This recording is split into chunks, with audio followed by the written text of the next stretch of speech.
Good morning. It is the Drake Toll Show. Westwood One Sports and the Westwood One Sports app. Drake Toll with you. From the Savannah Bananas organization and Locked On Big 12, this could be the first day of the rest of our lives. Unless you are a fan of the Montreal Canadiens, at which it is one of the worst days of the rest of your lives. I mean, look, man, Shohei Ohtani doing Shohei Ohtani things. We can talk about that today. Started the game last night, 6 innings of work, 0 hits allowed, 1 earned run. He did walk 4 and would go on to say post-game it was a disappointment of a contest because he walked 4. Struck out 7 in that same span. That's pretty good. The SEC possibly leaving the NCAA. Well, that's what Kirby Smart's on board with. In one of the most interesting storylines from the spring meetings of the SEC, there are conversations amongst the head coaches about the future of the league and whether or not they would stay in the NCAA or try to govern themselves. You and I have talked about this a bit. If you're a University of Texas fan, an A&M fan, you're a big Florida fan, a Georgia fan, why would you care if the SEC is a member of the NCAA? What does it matter for you?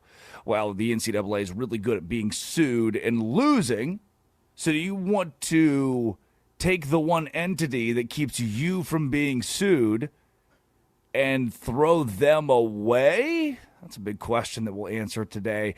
And Josh Jacobs, I mean, can you script it any better than what happened yesterday? Have you followed the story at all for Josh Jacobs? He is, at the time we recorded our show, at the time we recorded the Drake Toll Show yesterday, it was Packers, Josh Jacobs, domestic abuse, domestic violence. He hit a woman. And I told you yesterday, we can play the clip at some point today if you want us to, where I said, hey, Curtis, play us a rejoin. And Curtis played, bah, bah, bah, bah, bah, bah.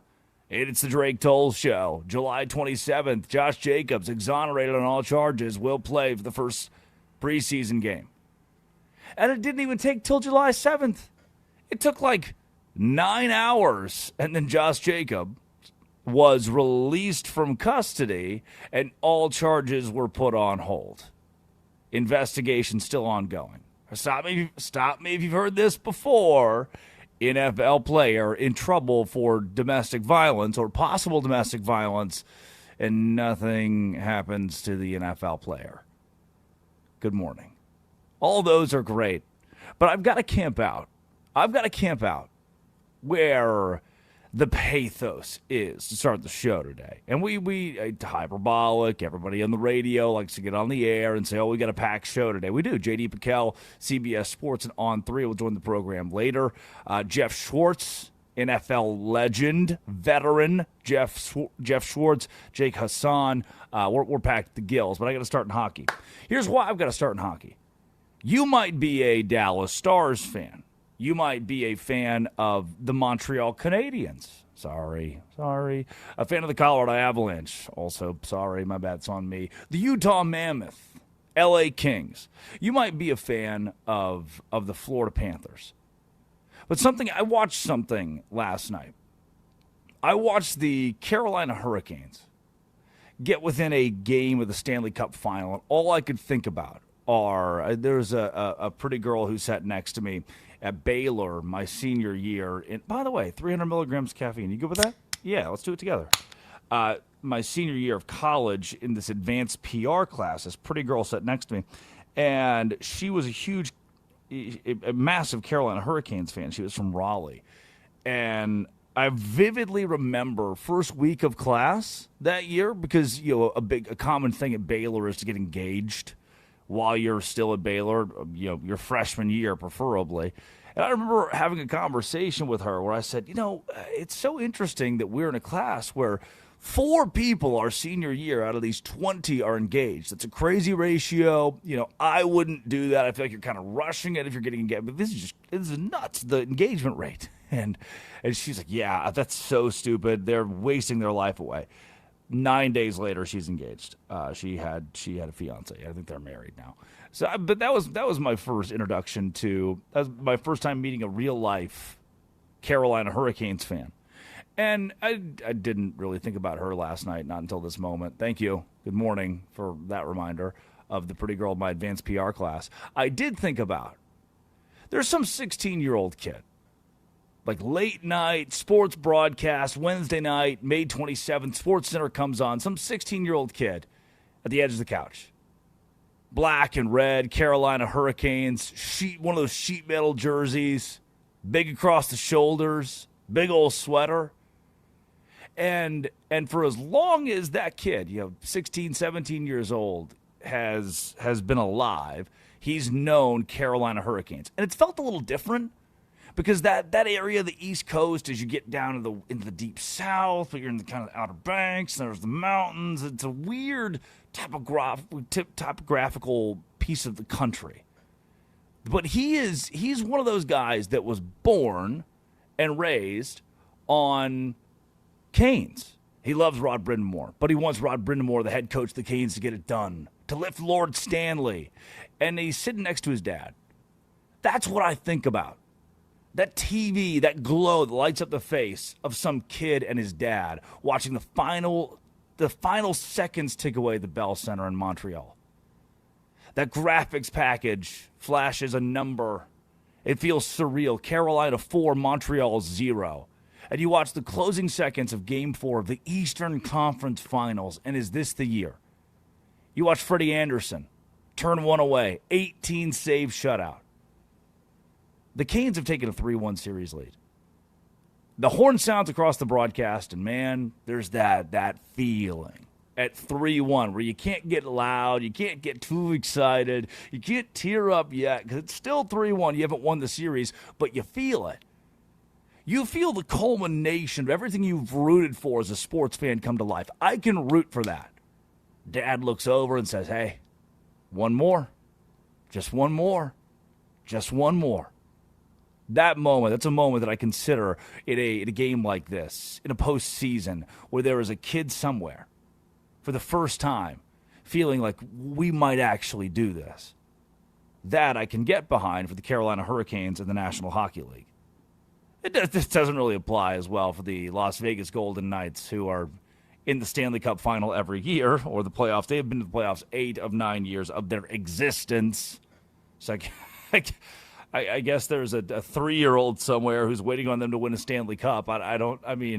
This doesn't pertain to the Golden Knights, but it certainly does the Hurricanes, who've been so good in the regular season, but unable to get over the hump. Now, I've talked about plenty of times in this postseason the beauty of playoff hockey. You might not like hockey. That's fine. That's your cup. It's not your cup of tea. I'm cool with that. But I think that playoff hockey is one of the best sports products you can conjure up. And last night, the Hurricanes would strike first on the road, Sebastian Aho. 15 minutes into the first period on the power play. I want you to listen to the Montreal crowd, the Habs at home. And when Sebastian Aho puts it in, the entire atmosphere deflates. Curtis, hit me with it. Goulet on that last play, just a little too slow to make a decision. Now a power play for Carolina. Their second of the game, shot by Aho. He scores! For the 4th straight game, the Hurricanes strike first. Sebastian Aho on the power play, beating Dobish. Well, for as fun as the home goals are, the road goals in the postseason might be even better. Just that little, oh no. It's just no way to, what a silent hum at the Bell Center last night as Montreal goes down 1-0. Oh, bad news. Real bad news. Within a minute and a half of that, 68 seconds later, the captain, one of the names, one of the old guys, we'll get to that in a little bit, Jordan Staal, throws one in. It's now 2-0 Hurricanes. So huge on the power play. You can play good, Kenny, but when you're an offensive guy, Score! The setup from Keandre Miller to Jordan Staal. The Hurricanes captain makes it 2-0 Carolina. You not only feel good about yourself, but it rubs off. And Carolina comes right back, totally dominating the Canadiens since that power play goal by Sebastian Aho. Again, that hum of, all of a sudden for the same Montreal Canadiens fan sitting next to his dad, but at the game, you're thinking, oh, no. Oh, my Stanley Cup aspirations, bringing Canada a Stanley Cup, those are waning. Just for insult to injury, 2:14 left in the first. We're pushing 18 minutes into this thing, and the third goal of the game already. This thing is over.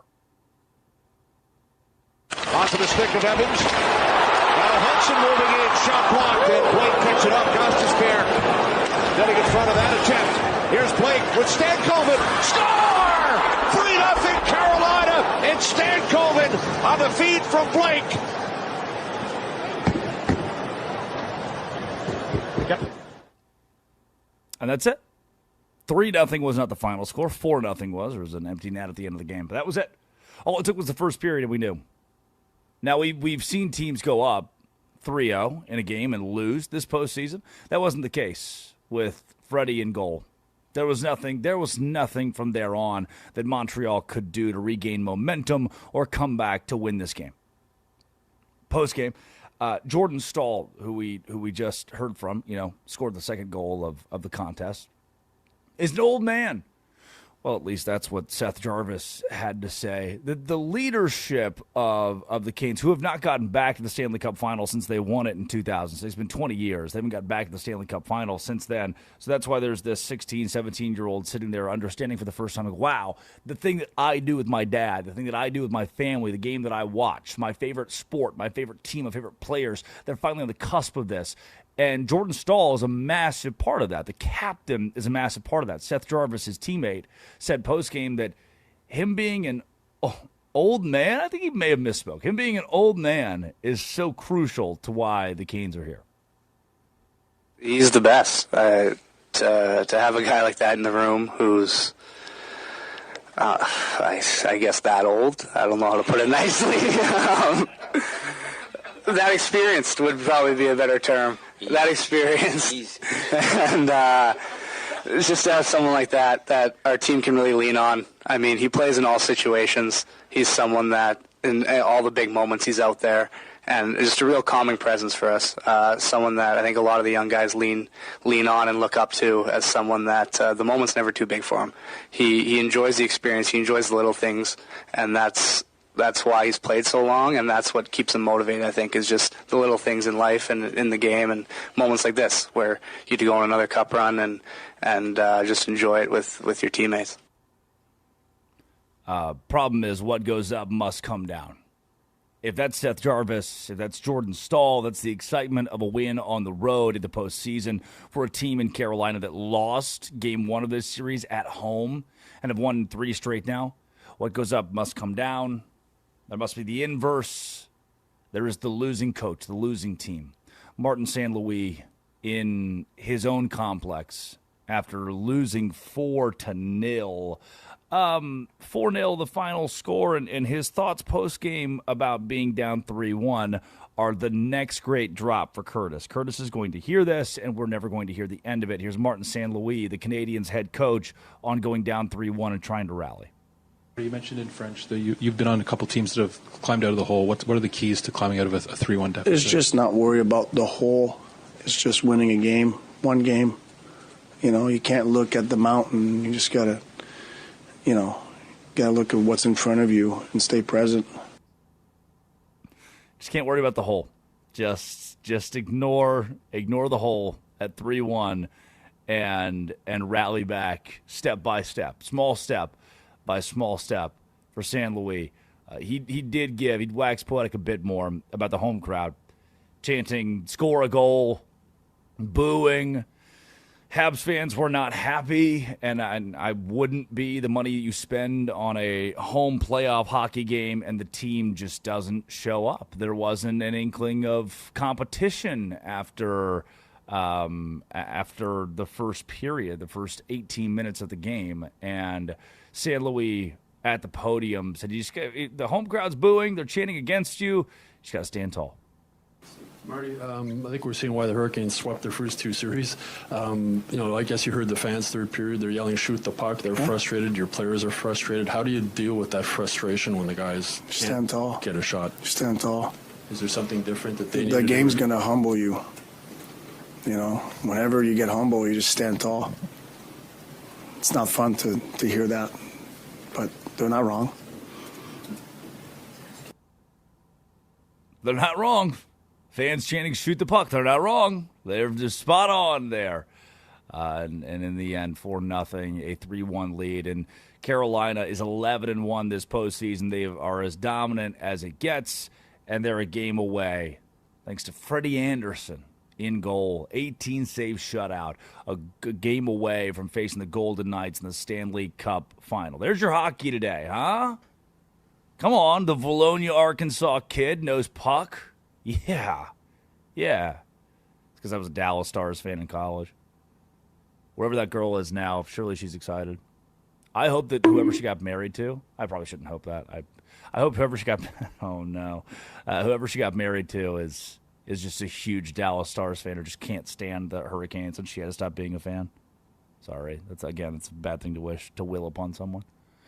Canes win at 4-0. When we come back, time for our obituaries. Yeah, it's time for the obituaries. Who died today, as well as the quickie top 5 headlines in all of sports, followed by our biggest losers of the day. This is Westwood One Sports and the Westwood One Sports app. Addie Bates produces. Curtis Poindexter runs the board. This is the Drake Toll Show.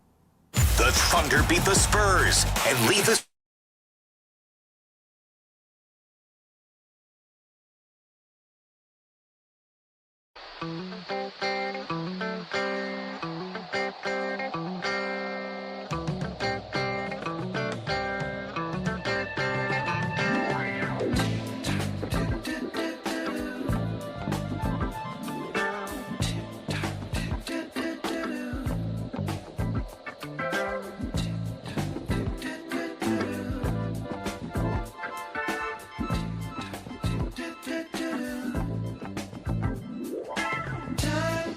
Slipping into the future.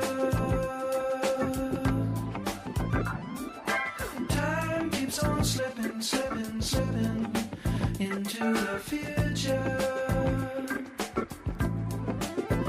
I wanna fly like an eagle to the sea. Fly like an eagle, let my spirit carry me. I want to fly like an eagle till I'm free. I go through the revolution. Feed the babies who don't have enough to eat. Shoe the children with no shoes on their feet. House the people living in the street. Oh, there's a solution. I want to fly like an eagle to the sea. Fly like an eagle, let my spirit carry me. I want to fly like an eagle till I'm free. Right through the revolution.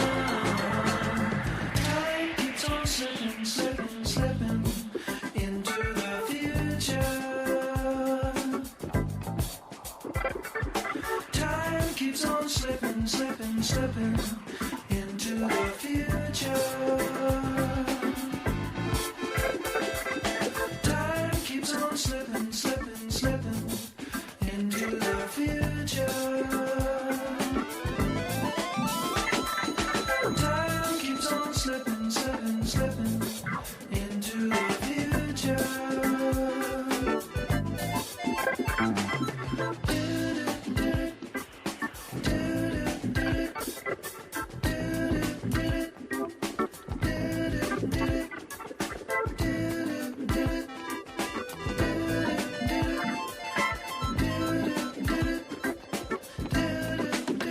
I want to fly like an eagle to the sea.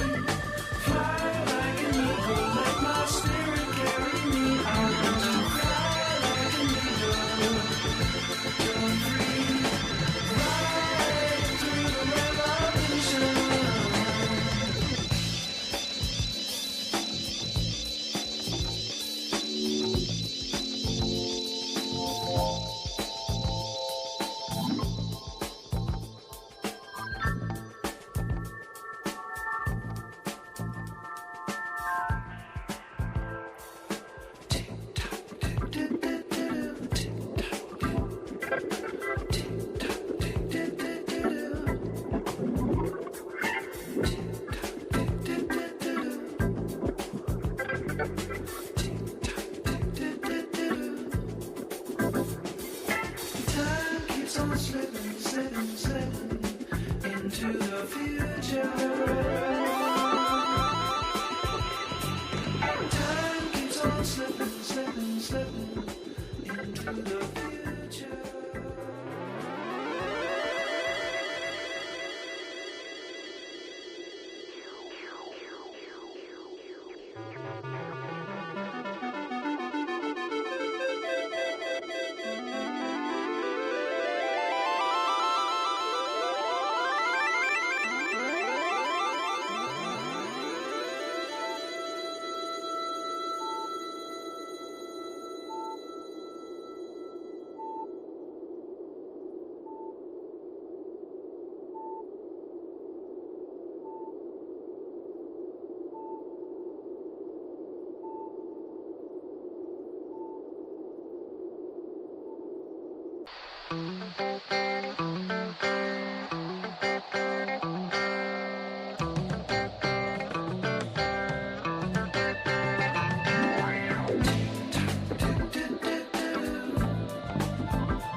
Time keeps on slipping, slipping, slipping into the future. And I was taking shots from the front and the back. I doubled the size of it, you dumb person. In the meat. Ignore the hole. That was quick, man. This guy's good. Ignore the hole. It is the Drake Toll Show on Westwood One Sports and the Westwood One Sports app. Drake Toll with you from the Savannah Bananas organization and Locked On Big 12. Addie Bates produces. Curtis Poindexter runs the board. Good morning. What do you want from me today? What do you, your menu? If you had a menu of sports talk radio sitting in Robinson, Texas, what do you want? Ignore the hole. This is not Arch Manning. We're not ignoring the hole. We are embracing the hole. We are not talking Arch Manning today. Well, then why did you ask? I didn't know you were in Robinson, Texas. This is news to me. Home of the Rockets. Embrace the hole. Anyway. Curtis looks dashing today. Is that what did we get him a 4K camera in the studio? It's just not blurry for once. Wow. Yeah, I can finally see you. I see your pores, man. You look good. Wow. Should I give y'all a minute? In the meat. I've been making fun of him this whole time. I didn't know. I wasn't familiar with your game, Curtis. Good morning. There are ladies watching. Come on. Wow. This early? Yeah. Come on. I doubled the size of it, you dumb person. What's the junior? Remember little Junior, the little kid? The viral video with Junior where they're singing for Junior and he's doing his little dance. No. In the kitchen. Oh, kids these days. It's time, since J.D. Piquel of CBS Sports on 3 is joining us at 8 a.m. today. 8 a.m. British time, UK time, 7 a.m. Eastern time. It's time to move a little bit around and do our obituaries. Dead today, your inability to listen to the Drake Toll Show. You can listen free and live for the entirety of the program on the Westwood One Sports app or the Drake Toll Show YouTube page. And listen in post, podcast form. I don't know about the today. Drake Toll Show. I don't know about today. Wherever you find your podcast. I do. Today's a loaded show. I don't know if you can find it on podcast today. What? There's no podcast today? I can't get into my computer. All right. Interesting, per se. Yesterday's show was great. You're going to love that in podcast form. Ignore the hole. Dead today. Soccer.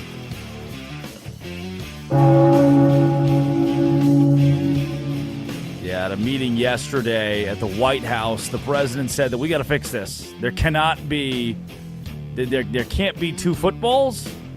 What is it? Soccer? What is it? What should we call it? We need a bipartisan thing to call that sport, please, Mr. President. We get everything we want, but we could close that out very, very quickly, and we may have to. I don't think so, but we may have to. Mr. President, ask you about the World Cup, if I could. The U.S. spent a lot of money getting the World Cup here and increasing the infrastructure.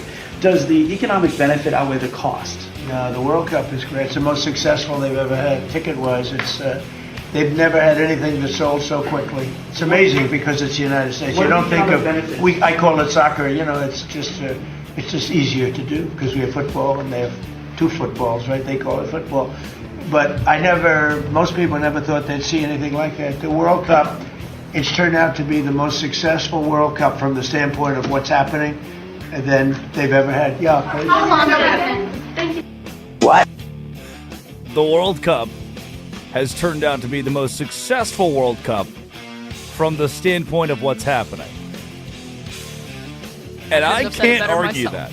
And I cannot argue that is the truth. From the standpoint of the things, so far good.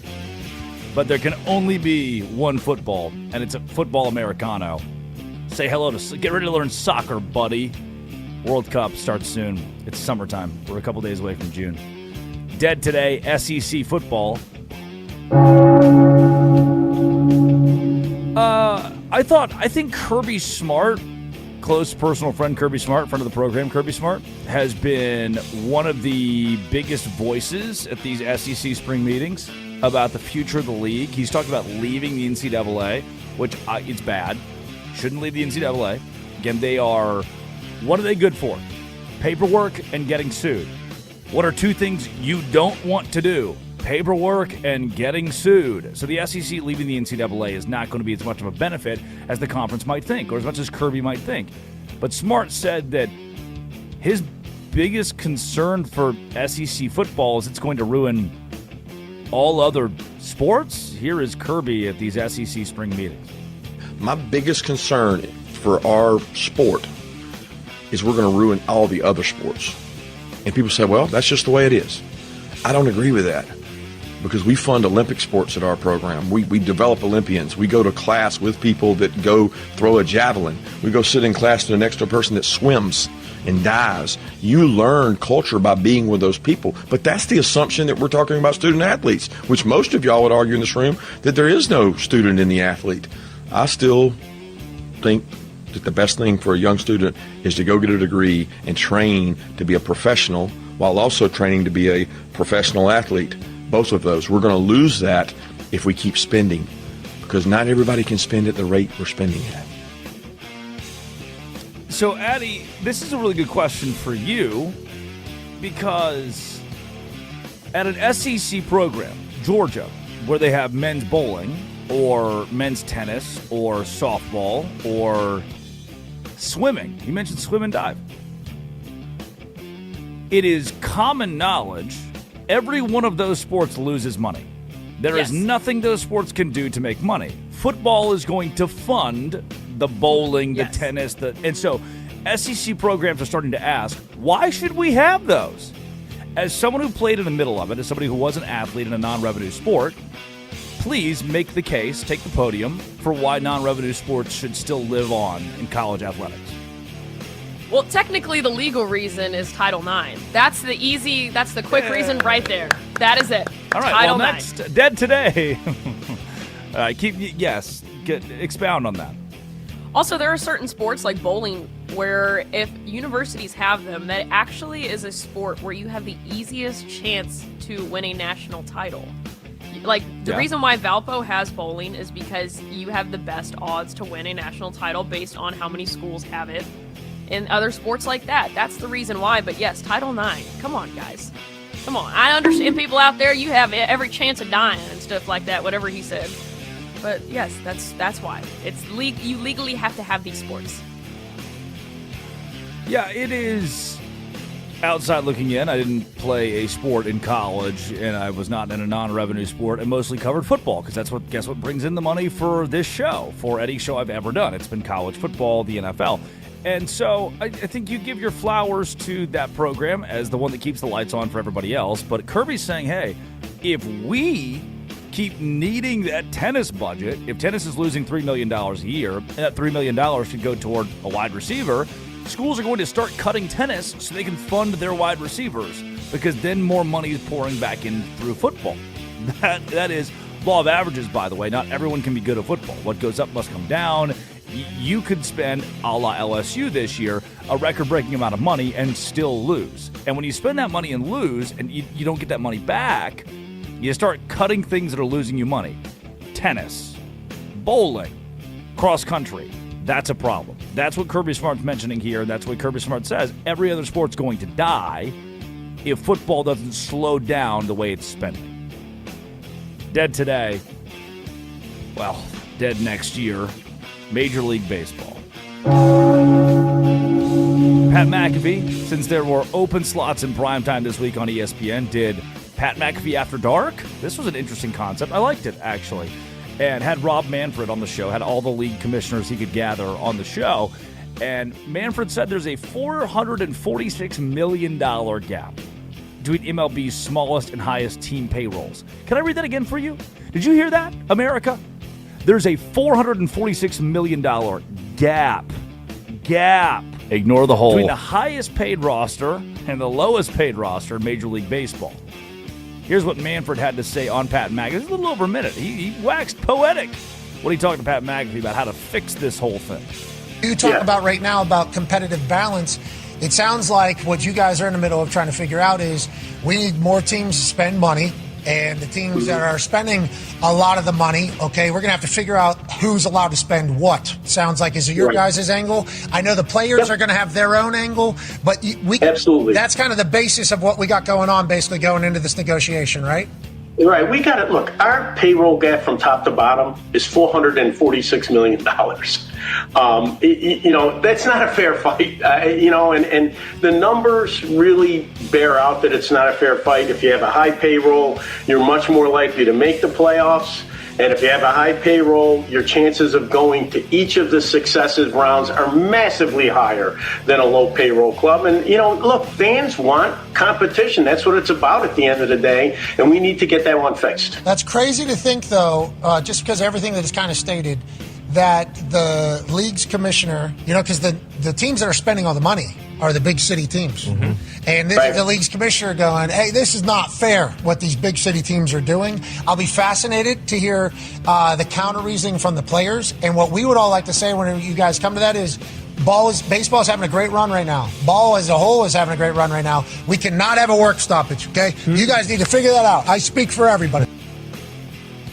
I like that Pat McAfee is bringing up, hey, you're mentioning a problem here, Rob Manfred. You're the commissioner. He politely said, you're the guy in control of baseball.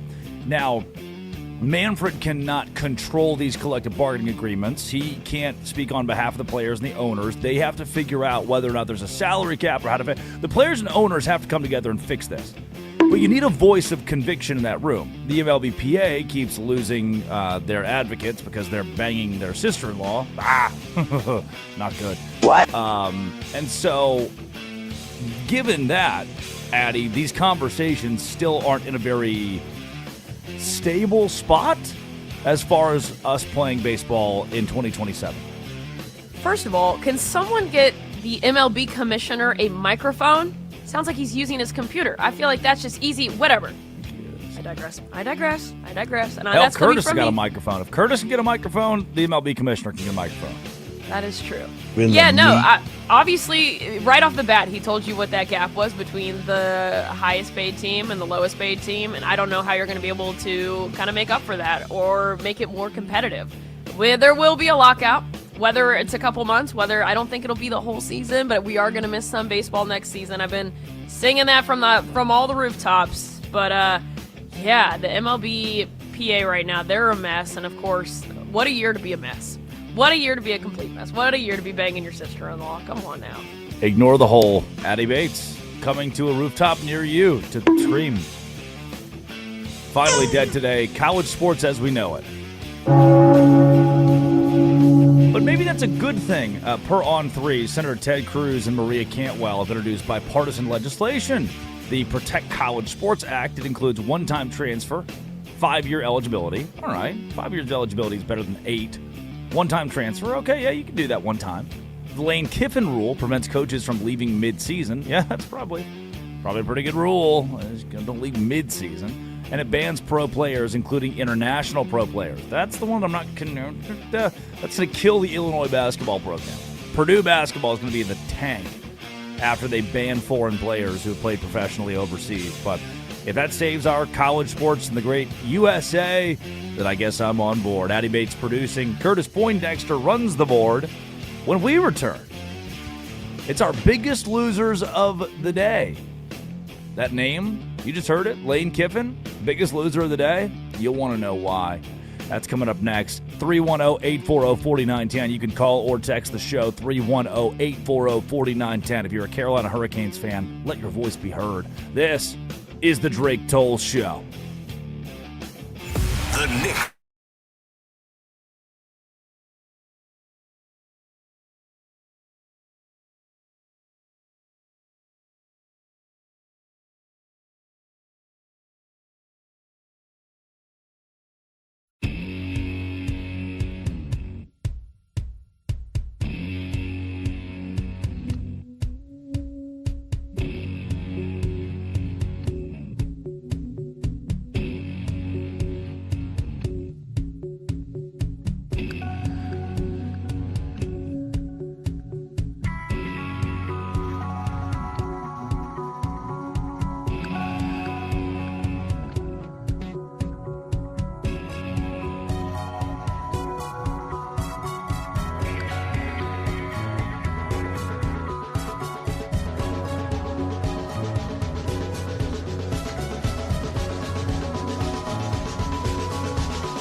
Ignore the hole. Big Gooner. It is the Drake Toll Show. Westwood One Sports and the Westwood One Sports app. Good morning. Addie Bates produces. Curtis Poindexter runs the board. Drake Toll with you from the Savannah Bananas organization and Locked On Big 12. I'm from Orlando. Book of Mormon reference. Yes. Trey Parker. Steps away from Disney World, SeaWorld, Universal Studios. I had the opportunity to go to Disney yesterday, and I did not. I'm sorry. I don't know if I get it. And I know theme parks are, again, my brother's got autism. His favorite place in the entire world. Like interesting, per se. Yearbooks, birthdays, and Silver Dollar City, a theme park in Branson, Missouri. But just even he's like, I'm out on the whole Disney World thing. If I've got to download an app to navigate my day, like, and then there's the Mouse and Gaston and the Tron. I didn't know Tron was a Disney thing until yesterday. This is news to me. No one told me about Disney World. I'm brand new to that. I was under a rock as it pertains to Disney World. So you didn't go meet the Mouse? I didn't go. I've met the Mouse so many times. I work for the Savannah Bananas. The Mouse is like every three games, the Mouse is there. Whoa. Marshall Mouse? Wow. Yes, Marshall Mouse. I doubled the size of it, you dumb person. Now what? Anyway. It's time for our biggest losers of the day. Biggest loser number one. Here's your payoff. You want a payoff? Here's your payoff. Lane Kiffin, biggest loser of the day today. Kiffin just be doing things in public to drum up controversy. Big Gooner. Because Pete Golden, who is the head coach at Ole Miss, remember Lane Kiffin said that Ole Miss was this racist hellhole. Didn't say that exactly, but close enough.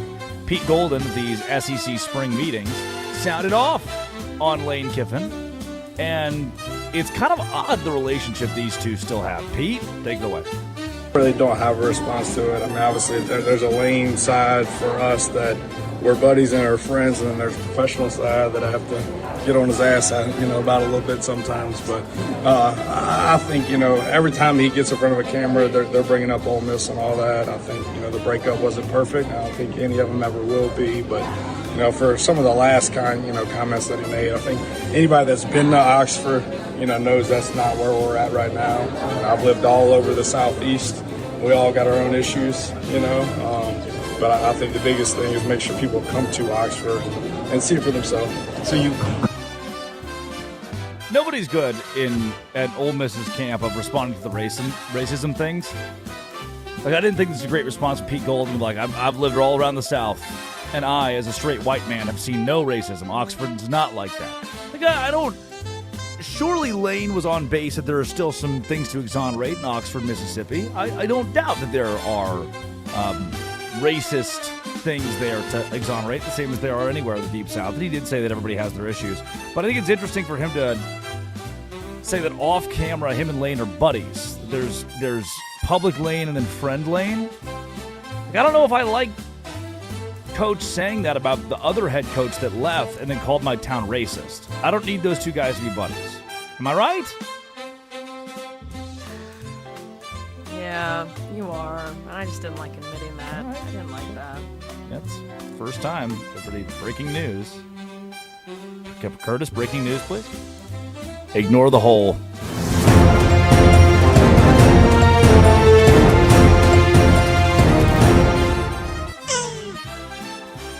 Per Adam Schefter, Addie Bates says Drake Toll isn't wrong. What? That's in the quickie. That's top headline. Top headline today. Not that I was right, but I wasn't wrong. Biggest loser of the day, the Lincoln Memorial. Yeah, that little piece of junk. Yesterday in the same White House briefing, the president sat down with Pete Hegseth and Marco Rubio and said, look at the Lincoln Memorial. Come on. What are we even doing here? Come on. What are we even doing here? We got to freshen that thing up. The memorial, if you take a look, the Lincoln Memorial, It was built, I guess, a little after the Lincoln Law. It's embarrassing. It was so horrible. I never saw anything like it. It was filthy dirty. It was Biden.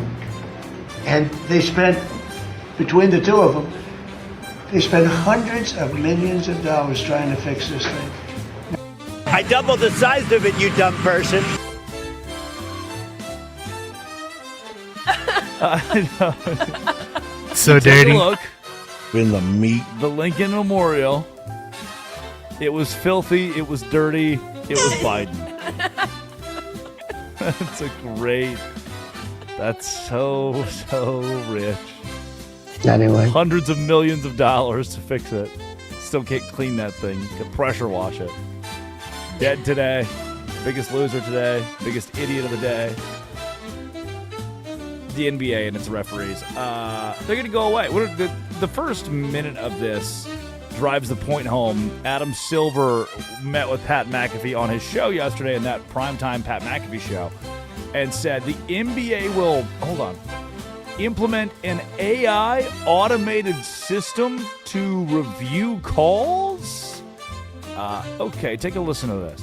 How about the flopping? Flopping? Big conversation, Mr. Commissioner. So, it's been a conversation. I would only say that there's a difference between selling a call, exaggeration, and a true flop, which is where you're actually fooling the referees. I think sometimes, even as I sit in the stands at games, players may be falling down, players may be reacting to a call, but then, to me, if they're not fooling the referees, it's like, okay, that's like the players are taught to sell calls these days. I mean, can officiating get bad? Can officiating get better? Of course. We're always working on that. Can officials get fooled occasionally? We're always looking at that as well. But the officiating is incredible. I will also add one other piece to it, because I know there's always controversy around certain calls. Adam Silver, because saying the officiating's been incredible, I don't know about incredible. I don't know if that's the word. I don't think, as the commissioner, that you should say, again, am I hearing this right? He's saying we need robot officials, we need AI officials, but the officiating has been incredible. Can someone riddle me that, please? If it's been incredible, why do you need the robots to come in and help police the league? NBA refs, huh? I'm not buying it from Adam Silver that AI is the best option here. Like, I don't know if AI is the answer to everything, especially our basketball officiating and being able to. He said players are taught to flop, taught to draw fouls. You can fix that. You can stop that. The referees have the opportunity to make it end without bringing the robots into the fold. I guess Adam Silver was unaware of that until this moment. Not the direction I'd like to go with that. Biggest losers of the day. Every NHL team that's not the Golden Knights. They are the best team in expansion history in the NHL. If you take, you can take the Blue Jackets, the Kraken, bring in the Sharks and the Wild. You can take a number of teams and combine their Stanley Cups, their appearances in 148 seasons, and they have 2. The Golden Knights, in 9 years, 3 times they've been to the Stanley Cup final. 3 times they've been to the final. They're doing it again this year after sweeping the Colorado Avalanche, one of the great upsets that we've seen this calendar year in sports. That was not supposed to happen. And now the Golden Knights are moving on once again. Eichel, Dorofeev. There's death taxes. Tanner Thomas long balls. Taxes! Tanner Thomas long balls! And the Las Vegas Golden Knights. Biggest loser of the day. The Athletic. Shea Gilgeous-Alexander. Underdog Sports received a cease and desist letter regarding a promotion that makes fun of SGA's efforts to draw fouls. In a letter obtained by The Athletic, Eric Fishman, representing SGA, asked Underdog to permanently cease and desist from any and all use of his NIL in any and all media, including but not limited to your website, app, social media, or even affiliate and influencer placements. Addy, SGA's mad at the betting sites. That's so stupid. That is so stupid. Like, this is I'm sorry, like, everybody, they make fun of everybody. They make fun of everybody. Grow a pair. That is so stupid. To be like, hey, actually, you can't make fun of my client. You can't point that out, actually. You're going to hurt his feelings. Like, oh my God. Don't bully him. Grow up, dude. It came in so fast and so hard. Biggest winner of the day, super quick, Yordan Alvarez. In his last 3 games, he's hit home runs of 415, 422, 449, 428, and 448 feet. That's 5 big bombs. Patty Bates, long balls. Rock. Yordan Alvarez, way underrated. He's amazing. If he was on any other team, I feel like he'd be getting the spotlight. But, man, that guy, he can rake. And he raked against your Texas Rangers yesterday. Of course. Any other team, he'd get the spotlight because everyone hates the Astros. They're America's underdog. The Houston Astros. I don't think that's why they hate them. I think there's more. Trash cans. Right. Yeah. The thing that happened when I didn't even have my license to drive yet. 3 years ago.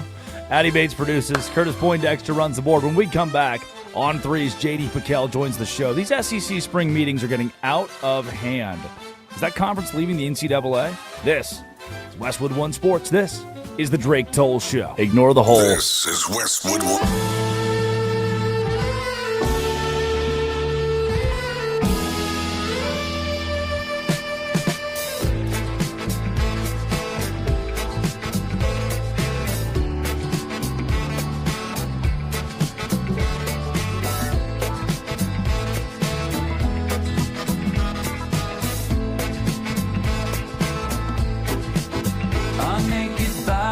Go on trial just for laughing at the joke, just for saying of the bargain what any sales girl already knows. Most of us old men die at the firing line, just waiting for our number to be called. I guess time just makes fools of us all. Now the king gets his stepson when he's loaded as a gun. Says a real man is like a country. You need a map to find your one.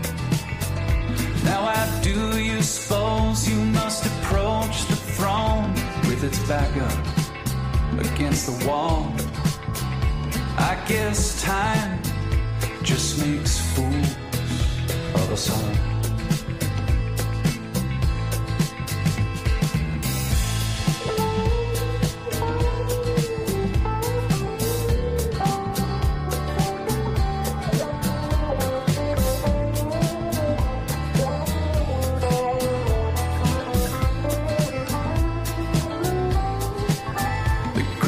Minds of my generation gladly conscripted in the war of defending any Goliath that would deign darken the door.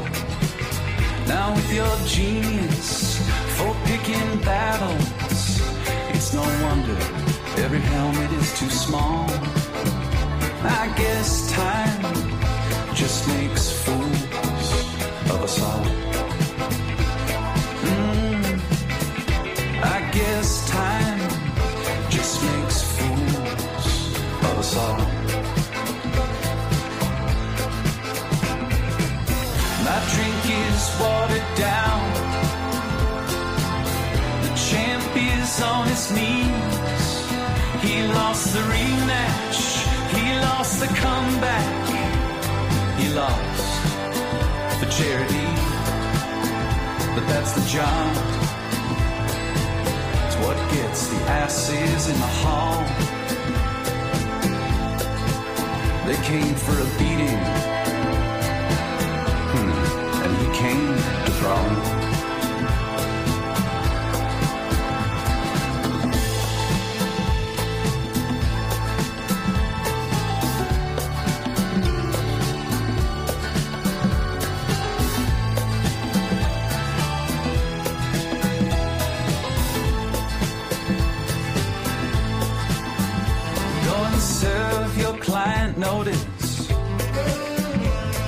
of all the young gods I have known. Yours is easily the least famous to turn down the cover of a Rolling Stone. Lily white faces, so familiar and yet impossible to recall.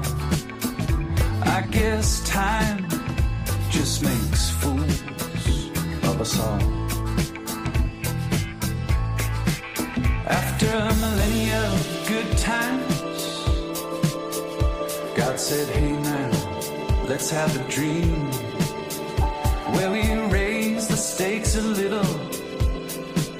Come on, let's make things interesting. Parachute into the Anthropocene, an amnesiac, a himbo Kendall.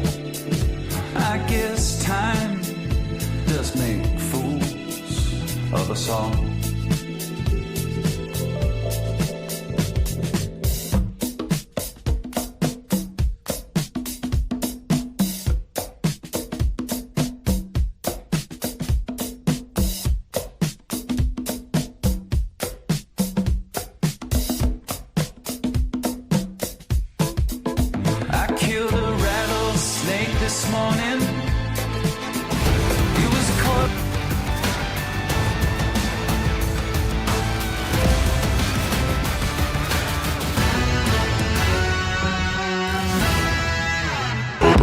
Cheetah print dancing on the people, rolled up at the after joint, dancing on the people dancing on the people. I got people on the people dancing on the people with the people on the people. Good morning. CO2, see me, see you dancing. It is on the the Drake people. Toll I'm up Show. on the booth, hanging 7 from the o'clock people, on the Eastern people. Time. My head is Tuesday dancing on the ceiling, on the was people. earlier in the I got week. people on Thursday, the May people, 28th dancing today. on the people. I got The people Habs on the brink. 3-1 series lead for the Carolina Hurricanes.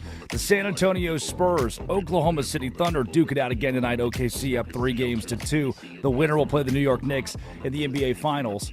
And Josh Jacobs did not hit her. He did not. The biggest storylines around sports today, centering around the postseason in two of the biggest leagues in America. But there are the underlyings of college football that make themselves known on a week like this through the SEC spring meetings. And here to help us break those down, J.D. Piquel of On3. J.D., what people don't know is that 6 years ago today on MLK in Waco, Texas, you and I would have been inside of a radio studio hosting Up Tempo together for 3. How did we figure out talking just Baylor Bears for 3 total hours every day? You talk about a deep cut, man. Yeah, I mean, people that are really in the know, they know that you were flying solo for 2 of those 3 hours. So, I mean, I got the easy part to just kind of pop in, pop out for those 60 minutes, but put the whole program on your back and just carried that thing for hours at a time, man. So, yeah, surreal to be on the phone with you, man. This is awesome, and excited to talk some ball. It's the dog days, but we are not all that far away, Drizzy, from toe meat and leather, as you say. It was the Blonde Boys Power Hour then. It's the Blonde Boys 15 minutes now. J.D. Piquel of On3 on the Drake Toll Show.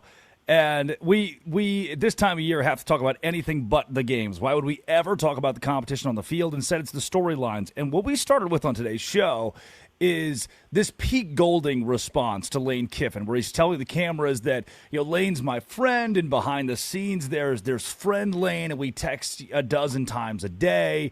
If I'm an Ole Miss fan, do I want my head coach talking about the deposed guy who left me as this secret friend that he has? How do you make what do you make of this rhetoric out of Pete Golding? I think it's one of those things where you just kind of have to say what you have to say if you're Pete Golding. So, because I really do think him and Lane are boys. I think behind the scenes they're probably cracking cold beers and hanging out and talking pool and how crazy life is. But at the end of the day, you have to keep your house in order, and you have to make sure that people understand that you're not all that chummy with the guy. So I thought he's towed the line pretty well, and also too, it's just an impossible situation to win if you're Pete Golding. You can't be friends with the guy that your entire fan base absolutely hates and also publicly play that well. So no win situation. Pete Golding was doing what he can, and in the world of college football today, where it feels like everybody is stealing each other's players, he's doing his best he can with a poor deck of cards. Yeah. JD, the Lane Kiffin situation as a whole, and he's talked about not going to Florida, instead choosing Ole Miss, or instead choosing LSU by leaving Ole Miss, and his playoff situation, all of the pomp and circumstance around Lane Kiffin. This is a tough question. It's a high-level question. Is this good for SEC football, what Lane Kiffin, the heel that Lane Kiffin's brought to the league? Ooh, so this is always a tricky kind of conversation to approach for your boy, because I think anytime you talk about like what's good, quote unquote, for college football, obviously you're going to ruffle somebody's feathers and they'll be like, well, is it bad for college football then if Ole Miss is good? Is it, X, Y, and Z, fill in the blank in terms of the ripple effect of good? I'll say this. I think Lane Kiffin is fun for college football regardless of how you slice it, which is kind of the kind of lane I like to run in, no pun intended. I think if he hadn't left for LSU and had stayed at Ole Miss, it would have made a lot of sense. I think it just sort of reaffirms in the era we're in where Indiana's won our national championship, and everyone loves to scream and shout about parity, how logos don't matter anymore, you can win anywhere. And to a degree of that's true. But at the same time, I think fan base expectations and commitment to winning, that stuff still matters. And at the end of the day, Lane Kiffin left Ole Miss because of those expectations at LSU, because going 11-1, having the best season in school history like Ole Miss did, they were throwing a parade for making the playoff. At LSU, if you have too many seasons where you just make the playoff, you're out the door. So I think it's more so just reaffirming and crystallizing for me when it comes to covering the sport. I will just, again, fun for college football is, I think, the best way I could phrase it regarding where he is in the SEC. JD Piquel of On3 joining the Drake Toll Show, Westwood One Sports and the Westwood One Sports app. And as good as Lane Kiffin is for the headlines, the controversy, the conflict, it does detract from the games themselves, but it gives you that added WWE storyline. More eyeballs are talking SEC football because of the character Lane Kiffin is. And Ed O is a piece of that now at LSU as a recruiter. That's not a surprise that his brand has only grown since his time at Ole Miss and now at LSU. As for other remarks around the conference this weekend, Mike Elko, 40-team college football play. We're in Mike Leach territory with words like this. I buried the lead too far.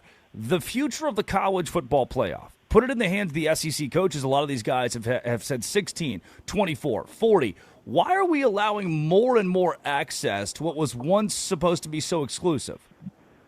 So I actually love what Mike Elko said, because they teed him up and said, Mike, how many teams you want? He goes, if you're asking me, the head coach, I would love 40 teams, because that means I probably have a better chance at not getting fired. And so I think and so it was a very tongue-in-cheek kind of way to put it for Elko, talking about hey, it's okay to actually make it hard to make the playoff, guys. We don't have to make this a thing where everyone gets a chance to be in every single year. I think what you said, though, was on the money, Drizzy.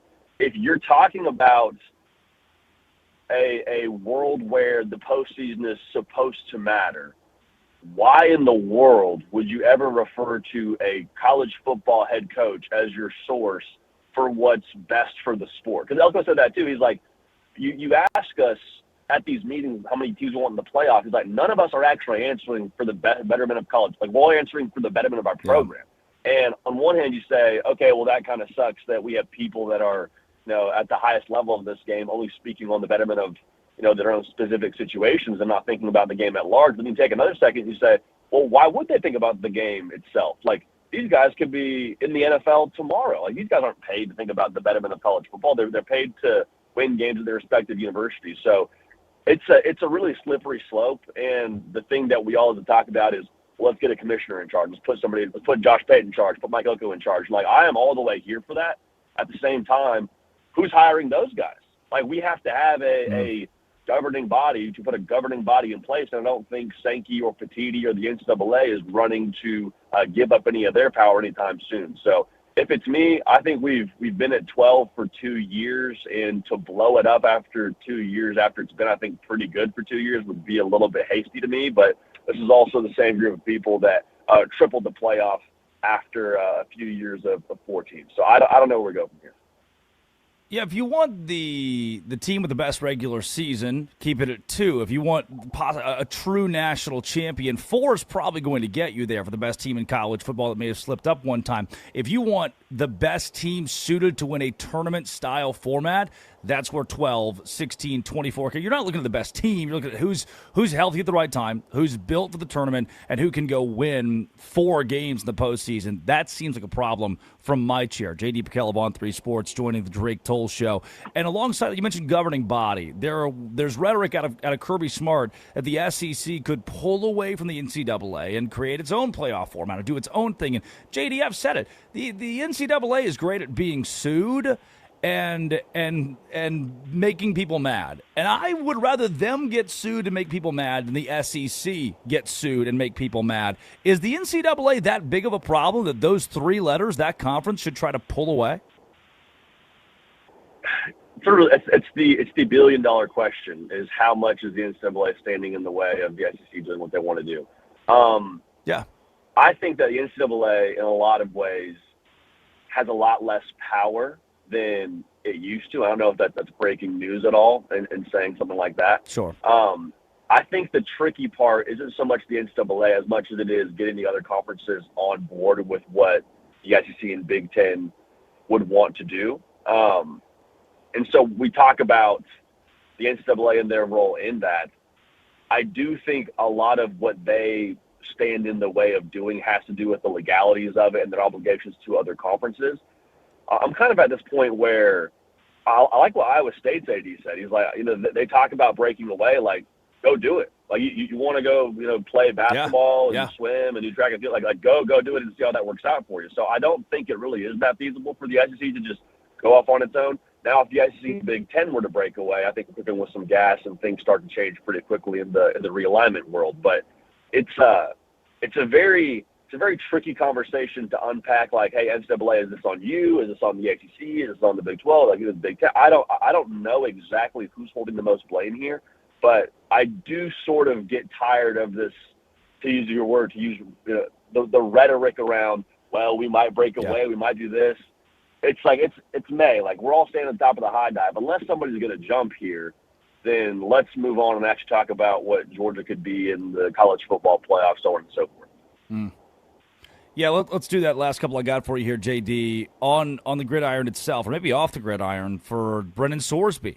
This conversation of mental health, gambling addicts. Look, I think if you're a college football player, you should be able to bet $500 on the Ponies during the Kentucky Derby or $200 on the NBA Defensive Player of the Year. Where it gets hairy is betting on your own team. For you, a guy that played college football at Cornell, did it ever cross your mind to bet player props on your teammates or to bet on your team to build locker room confidence?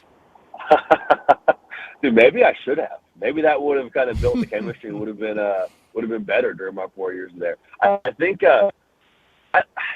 it's such a wacky situation we're in that we're talking about this. But Drake, you and I both know this. Like, this is happening in every locker room across America. Now, are we having 20 bets a day kind of excessive nature on sports gambling at different spots across college football, much less starting quarterback? I would be super surprised if that were a reality. But like, it's happening everywhere. And so I say that to kind of set the table for the Sorsby situation. While it's sort of earth-shattering and groundbreaking in the sense of how high profile it is, like, we're going to get another Brendan Sorsby case here. Unfortunately, I'd have to believe the next, 2 years, 3 years, where really high-profile guy, maybe it's a starting quarterback, fill in the blank for elite position, premium position, next. How do we handle that is all going to come back to what we do in this situation with Sorsby. So as much as I'm kind of in this position where, hey, man, I don't even know that I care that much that you were betting on, Cincinnati when you were at the school. I think you can't bet college basketball if you go to the school and you play college football. There's all these just different rules. As long as you're not betting on your own team, which, again, he did, I don't have a massive issue with it. Speaking to what he did post-Indiana, because I know he bet on his own team in Indiana, I don't believe there's been a piece of information that's come out yet and said, hey, Brendan Sorsby starting a quarterback for Cincinnati, bet the Bearcats minus whatever and a half. You can't open the floodgates and say, hey, if you can plead gambling addiction, whether that's, however much little you want to put into that statement, if you can just plead, hey, I have a gambling problem, and then the NCAA says, okay, here's a 3-game suspension, you can't open the floodgates. You can't do that. And so I hate that for all of us, hate that for Texas Tech, 'cause I think they could have won a national championship with him playing quarterback. It's an impossible lever to pull. Cody Campbell is building out there, no doubt. It's all West Texas. J.D. Piquel on 3. Last thing I got for you, and this is the gridiron. I'm going to kind of answer it for you. I've got a couple in mind, whether it's Matt Rule and Nebraska or BYU, Kalani Sitake stepping up. What if we see the resurgence of Clemson or Florida State? Who's that college football team, or the 2 or 3 college football teams you think break through in their own respect in 2026? So I got a couple here. I think Penn State is super interesting. This is a schedule that is just an absolute layup line. They got to go 2-1 against USC, Michigan, and Washington, which feels pretty doable for Matt Campbell, coming over with like 27 guys from Iowa State. So I love Penn State. I think they might have playoff shots in year one. Actually, I also love Louisville, Drake. Lincoln Kienholz is a guy who was in the quarterback battle with Julian Sain a year ago. And Sain ultimately won the battle. I don't think it was ever a situation where Kienholz was ahead in that battle, but there was some rumblings out of Columbus like, hey, this Kienholz guy is making it tough on Sain. This Kienholz guy is pushing Sain. This battle's probably going longer than maybe people even thought it would go. And he's also a freak athlete, so I think in the ACC that feels pretty wide open outside of Miami, that could be in the mix. And then I think USC, man, if it's not this year for Lincoln Riley to at least make the playoff, there's going to be some massive changes in LA. They got a bunch of pieces back. The roster can do it. So I think USC, Penn State, Louisville, all 3 that I'm watching to be a potential kind of surprise-ish. I don't even call USC a surprise, but some kind of dark horse playoff teams to put themselves in the tourney this year. And if there is a God, Patrick Mahomes will win the Super Bowl, Shohei Ohtani will win the MVP, and Arch Manning will win the Heisman Trophy. That's what I've been told, at least. Our producer, Addie Bates, notable Texas fan. J.D. Piquel, they told you to cut your hair, and while it's not as long as it was, I'm glad that you've kept the flow going. It's a pleasure and honor to have you on the show today and see all of your success since that day 6 years ago in a studio on MLK in Waco, Texas. Pleasure's all mine, my man. Excited to be tuned in for the rest of your ride, man, and always a pleasure to be on with you. Now, we'll talk soon. Thanks again, JD. Follow him at JD Piquel on Twitter. It's Pickell. I thought he was nails on the Brendan Sorsby situation. You can't open the floodgates, and you can't let a guy bet prop bets on his teammates. You can't let a guy bet the over on receiving yards for his receiver. I get he's the redshirt freshman and he's not going to play in the game, but these are receivers he's throwing to in practice. You can't be like, my guy Malachi's hot today. I'm going to go bet his over. Hey, Malachi, yo, dog, I'm betting over 14.5 yards on you for receiving today. You got me? You got my back? You can't do that and expect to play college football. You can't do that and say, oh, it was because of mental health, and then expect to play college football. I think Brendan Sorsby's career is done. Otherwise, you open the floodgates to gambling and gambling on your own team, and that would be bad. Addie Bates producing coitus. Really? Coitus? Ignore the whole coitus. Poindexter runs the board. Big gooner. When we come back, let's take you on a whip around the NFL. Josh Jacobs released from jail already, huh? Interesting per se. This is Westwood One Sports and the Westwood One Sports app. This is the Drake Toll Show. The Thunder beat the Spurs.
Hey lady, you got the love I need.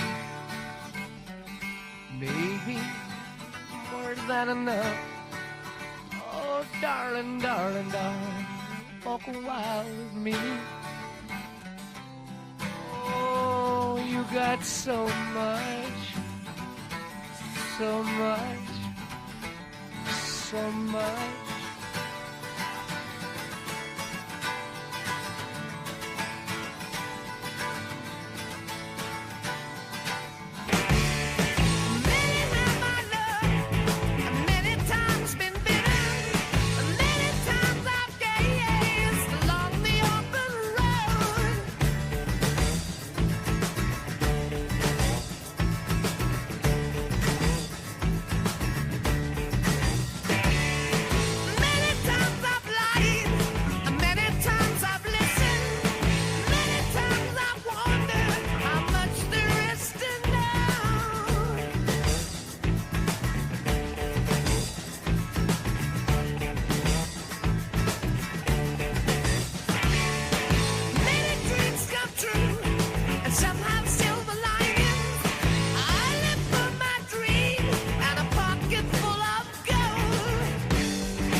I doubled the size of it, you dumb person. It is the Drake Toll Show. Westwood One Sports, the Westwood One Sports app. And Josh Jacobs has been unarrested. Victory! Justice served. Once again, domestic abuse allegations, accusations coming at an NFL player, and that NFL player is walking among us today. Addie Bates producing. Curtis Poindexter runs the board out of Culver City, California, which is really just Santa Monica, which is really Ignore just the LA. hole. I'm still living with your ghost. Who sings it? I'm going to ask you, who sings it? It's Everclear. Oh, I'm so proud of you. Did it. Yeah. Oh, yeah. Don't bully me. I put this shirt on, the Penn State shirt on, because J.D. Piquel mentioned Penn State being a big sleeper. Matt Campbell's the head coach this year in college football. I put the Penn State shirt on, and it smells like beef. I was on the downstream end of the table at the Korean barbecue restaurant last night, K-pop or whatever the hell it was called. And let me tell you what. Can I tell you something? Can I be honest for a second? Yeah. I hate Korean barbecue. So do I. It is just antithetical to the plot, man. I didn't walk into this restaurant to spend $35 and me cook the food without any seasoning on the table, without any. It's like, oh, that's gonna be a $5 upgrade. That's a $5 upgrade. That's no. And all their sauces are like really sweet. Like they're all very similar. Like there's not a wide flavor palette. I do not like Korean barbecue. And it's so popular up here. There's a million different places, and of course it's like a fad because it's it's different. It's a different culture. I'm like, this stuff is so bland. Yeah, no, I can't stand it. In the meat. Terribly bland. And I was sitting down smoke, so I'm just in my face the entire time. And it's all over my shirts, all over all my clothes. I'm having an all-time bad smells day. I know, I was on the boat. Someone on my boat smoked a cigarette. I know, bad. Was it you? Smoked a Marlboro Red. No, it wasn't me. Smoked a cigarette on my boat and then put it inside of an empty can, right? That's better than throwing it in the water. That's cool. Put it inside the empty can, slosh it around so it doesn't burn anything. Throw it back in the cooler. Well, I have one of those bag coolers from Trader Joe's. Yeah. So I open the bag cooler up and woof. It's just cigarette. It's just my Aunt Blanche. She was 95. She may have been 100 when she died. Just my Aunt Blanche's house. It's all it smelled like. And so now I've got Korean barbecue and Marlboro Red in this hotel room that already smells dank. Can I say dank? FCC? Come after me, FCC. It's got a must to it. I mean, all-time bad smells day. I think Korean barbecue, for those that don't know, because I wasn't familiar. Arkansas, we don't do that. Oh, Valonia, Arkansas, we don't have Korean barbecue in Conway, in the 501. Doesn't happen, not a thing. It's where you sit down at a Korean restaurant, and they make you cook your own food. There's a little stove top in the middle. There's a little skillet in the middle of this thing. They're like, all right, well, here's your raw meat. Cook it. No seasoning at all. Like I'd rather go to Chili's. Come on now, preach. That'll preach. Come on now. I'd rather go to Chili's, get a triple dipper, not spend $35, spend $14, know exactly what I'm getting, and get a beer. I did get a beer tower. The beer tower was pretty cheap. Coors? I just don't love Coors, though. Man, what else can we complain about today? Ignore the hole. Yes. I had Chewies yesterday. See, that's what I'm talking about. That was my first time I went back since someone asked me if I had a boyfriend, and then I got a little. Since the bartender hit on you that one time? Yeah. Did you ever go on a date with him? I liked him. I was rooting for him. No, I did not. But that was my first time back. That was my first time back, and I was just like, "Hey, I've been really busy." In another life. Nice job for you reclaiming Chewies, by the way. Thank you. Yeah, that's my spot. You ever heard the story? Ever tell you the fable? It was a bedtime story my mom would read me when I was a kid. And she would open it up, and it had this color book, so you can see the pictures. And it was the picture of this NFL player. And he was hitting people bad. But in the end, thankfully, it's a happy story. So in the end, he doesn't go to prison. His wife and kids stay with him, and he's still playing in the NFL. I didn't mean to spoil the end of the book. It's called Every NFL Domestic Abuse Situation Ever, which is a pretty direct title. But I think we're seeing it play out in live action. I don't think it's a book, after all. Josh Jacobs is the latest result in this. Before I dig into this, I'm about to roll. Addie, initial thoughts on yesterday morning. We wake up. Josh Jacobs is in jail for domestic violence, and within 8 hours, we're walking back all of this. As if to prove my point even further, we talked about this, and we talked about Sorsby yesterday, and who's going to have his career ruined more? Sorsby for betting, and I don't care. Josh Graham, if you're listening, I don't care that he bet. I understand that's the number one rule, don't do that, but I feel like hitting people and strangling them is worse. Call me woke, call me crazy. I just feel like strangling someone is worse than betting on sports. And of course Josh Jacobs is going to be back, and the penalty is going to be, oh, you can't play for 6 games. That is just a slap on the wrist. His career will be fine. He's back. He's back. Green Bay Packer fans are probably like, oh, this is great. This is awesome. We got our all-star back. This is, sunshine, lollipops, rainbows. This is great. To give Packers fans some reprieve, I remember when I was 12, Bobby Petrino wrecked that motorcycle and got fired. Arkansas was the number 3 team in the country that year. Crazy. I get chills thinking about this. The SEC West, number 1 LSU, number 2 Alabama, number 3 Arkansas. The BCS poll, number 1 LSU, number 2 Alabama, number 3 Arkansas. That's crazy. One division in college football was that good in 2011, 2012. And I remember crying when Petrino was fired because he was, I don't know, banging the volleyball assistant that he hired. I actually think she was an administrative assistant who had played volleyball at Arkansas, and Petrino was, getting after that. And then had his motorcycle, wrecked the motorcycle. And I remember thinking, come on, let bygones be bygones. This one time he's a really good football coach. Come on, guys, please let him play. That's when I was a child, back when I wanted to support the people who do really terrible things because I thought, good at football. Now with Josh Jacobs, there's this procedural cooling off delay. There was an arrest and a subsequent release of Green Bay Packers running back Josh Jacobs, and it's a fishy one. A domestic disturbance reignited intense public scrutiny yesterday. It was strangulation. There were multiple charges, possible charges here. And Jacobs vehemently denies any wrongdoing, of course. A decision by the Brown County District Attorney's Office to release him from custody without immediately filing formal charges has drawn criticism. Of course it's drawn criticism. Releasing a high-profile player, demanding an additional investigation before any formal charges. The justice system just slowed down momentum.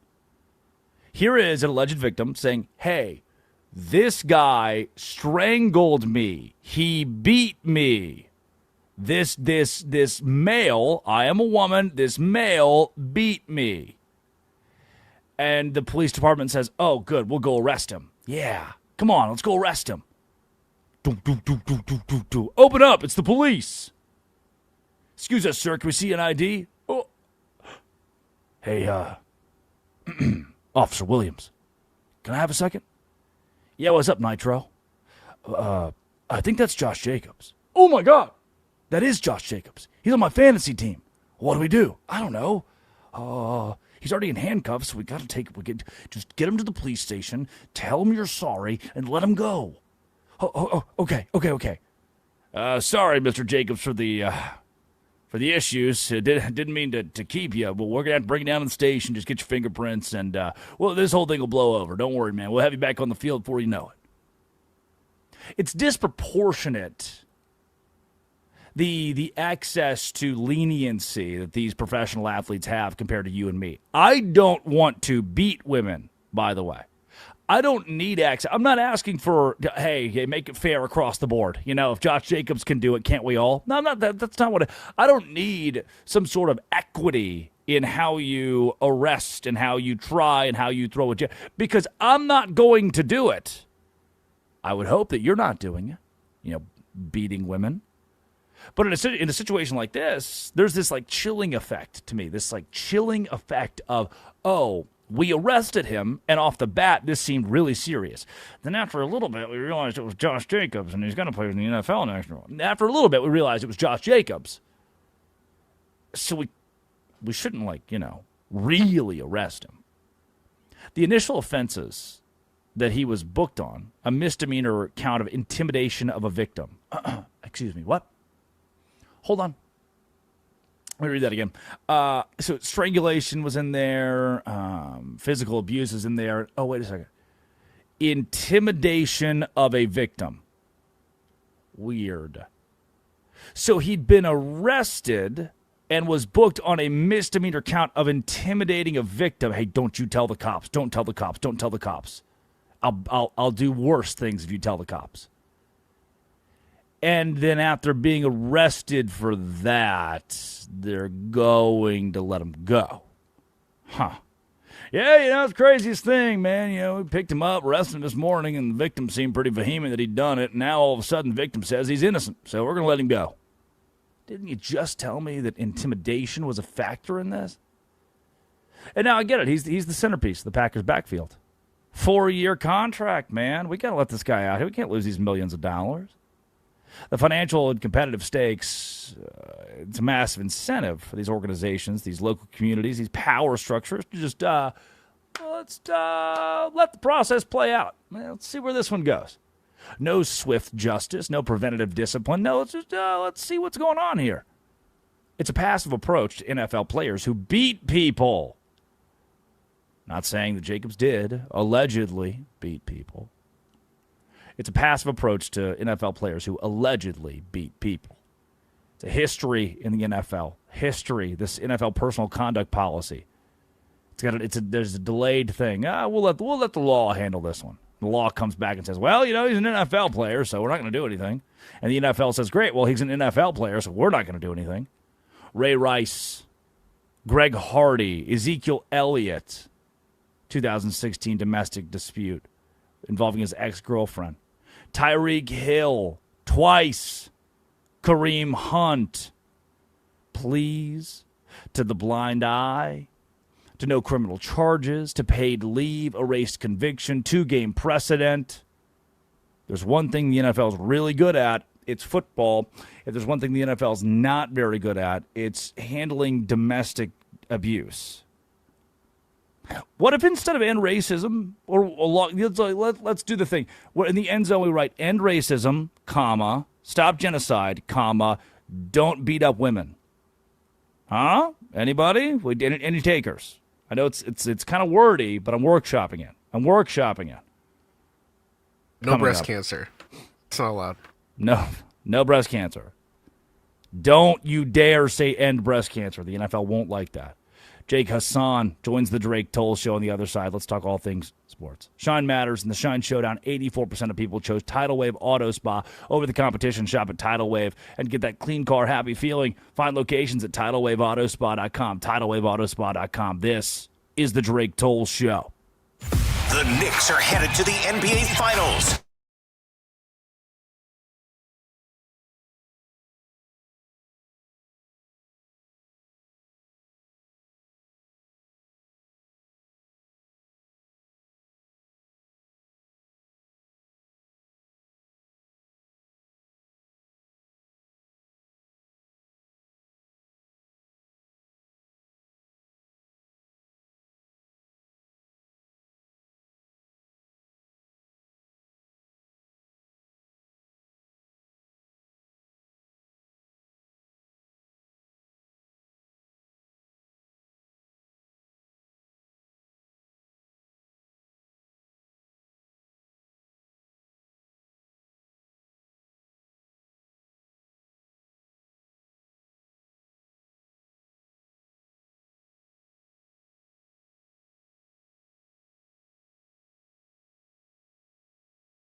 That is true. Jake Hassan. Jake. How we doing? Jake. Hi, buddy. How are you? Living the dream. How are you? Good. How's the girlfriend? Good. We are using her apartment for the backdrop today. Oh my God, are you going to wake her up? No, she's been up for 30 minutes.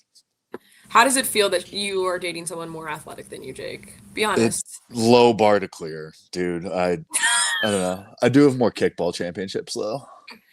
Yeah, but I don't think I've ever seen you do like a somersault flip like that. No, my legs would have exploded if I tried that. Yeah. Okay. Yeah. That's true. Alrighty. We have a minute. I'm gonna mute myself because yeah, I just that was it. All right. Thank you, Jay. Of course, buddy. Anytime.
Good morning.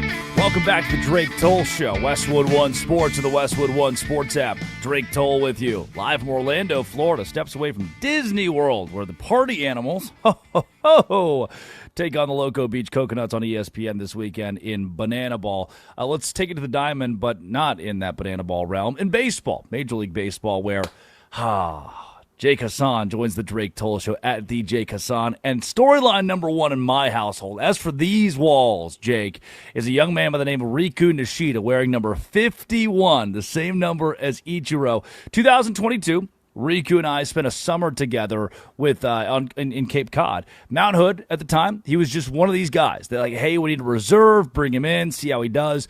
And he becomes the 10th man in the league. He becomes the guy that everybody gravitates towards. And now Riku, in his first couple games of Major League Baseball, has already jumped onto the scene as a name to know. What do you make of this early special story out of the Chicago White Sox? I mean, it fits everything the White Sox have done. It's team vibes over there. Like, it's just whatever they add here, it just works. And so I'm fully on board. The White Sox are, as the kids would say, the White Sox have aura right now. Like, they just, no matter what they do, it just works. So I love it. Is it going to last forever? Probably not. But for right now, let's ride the wave. It's fun as hell. For this week, Riku Nishida is the star in our book. Somebody who wouldn't consider himself a star after last night's dismal performance. Shohei Ohtani, his notes and nuggets postgame where he was dissatisfied with his performance. But, Jake, in order to get paid, we actually aren't allowed to go a single show without mentioning the name Shohei Ohtani. So I'm getting my paycheck today. He goes 6 innings of no-hit work 4 walks, but 7 strikeouts. It was those walks that he mentioned post-game. Don't know. Surely you can pass the message on to my friend Shohei. If you throw balls, it can mix things up for the hitter and lead to your 0-hit performance. I would say Shohei had a pretty good night. I would tend to agree that he had a pretty good night, but what do we know? We're just a couple of goobers behind the microphone, apparently. But this is what Shohei Ohtani, I think, what an insane person he is. 4 walks, it's not good enough. 6 innings and no hit isn't good enough. I think it just shows that he wants that Cy Young award. He's fiending for it. He's frothing at the mouth. Like an MVP, fine, whatever. He wants a Cy Young award. He wants the hardware. Now, unfortunately, I think Christopher Sanchez might have something to say about that, but I think Shohei Ohtani knows what he's up against in this Christopher Sanchez Cy Young race, and so he knows he has to be nails. He knows he has to be dang near perfect, and even with just 4 walks, albeit with no hits, he knows that stat line has to be near perfect, and 4 walks to him, he's kicking himself. Even to us, we're like, dude, that's pretty dang good. You're doing all right out there. But he knows he's chasing Sanchez. He wants that Cy Young award. Here is the problem, Jake. I actually get docked that same pay if I mention Sanchez on the radio. So that's my bad. I've got Christopher Sanchez, 44 2/3 consecutive scoreless innings.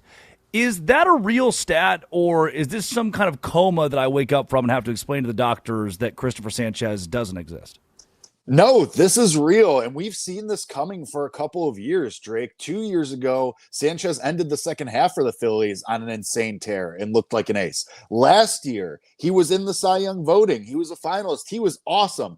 As somebody that apparently bet him a year early for Cy Young, I'm just going to tear my hair out all year. Really awesome. Awesome stuff. Definitely not crying, screaming, shaking, throwing up. But he's real. Now, did any of us think that he'd potentially set the new record for consecutive scoreless innings? No, I don't think any of us saw that coming. He's 1 inning away from Zach Greinke's recent record from 2015. Obviously, we know that he's chasing the all-time record as well. That's now within his sights. So it's way real. He's awesome. He's a big part of the reason that the Phillies were able to turn this thing around, because he was able to keep them above water while they were figuring things out at the plate. I love him. He's awesome. And hopefully the Phillies can make another run in the postseason and don't waste this run that he's on. I don't know if you saw this. Jake Hassan joining the Drake Toll Show, by the way, Westwood One Sports, the Westwood One Sports app. Just got breaking news from Adam Schefter. The MLB is moving to 25 teams and relegating the entire AL West to the Pacific League of AAA. What do you do with this division, if anything at all? I mean, Seattle being just okay, which is an unexpected slow start, but Seattle being just okay is still good enough to lead this division. On the whole, the West looks disastrous. I think that's the best way to put this. This is a disaster. And sorry to Eddie Bates cover your ears, I didn't have a ton of faith in the Astros coming into this.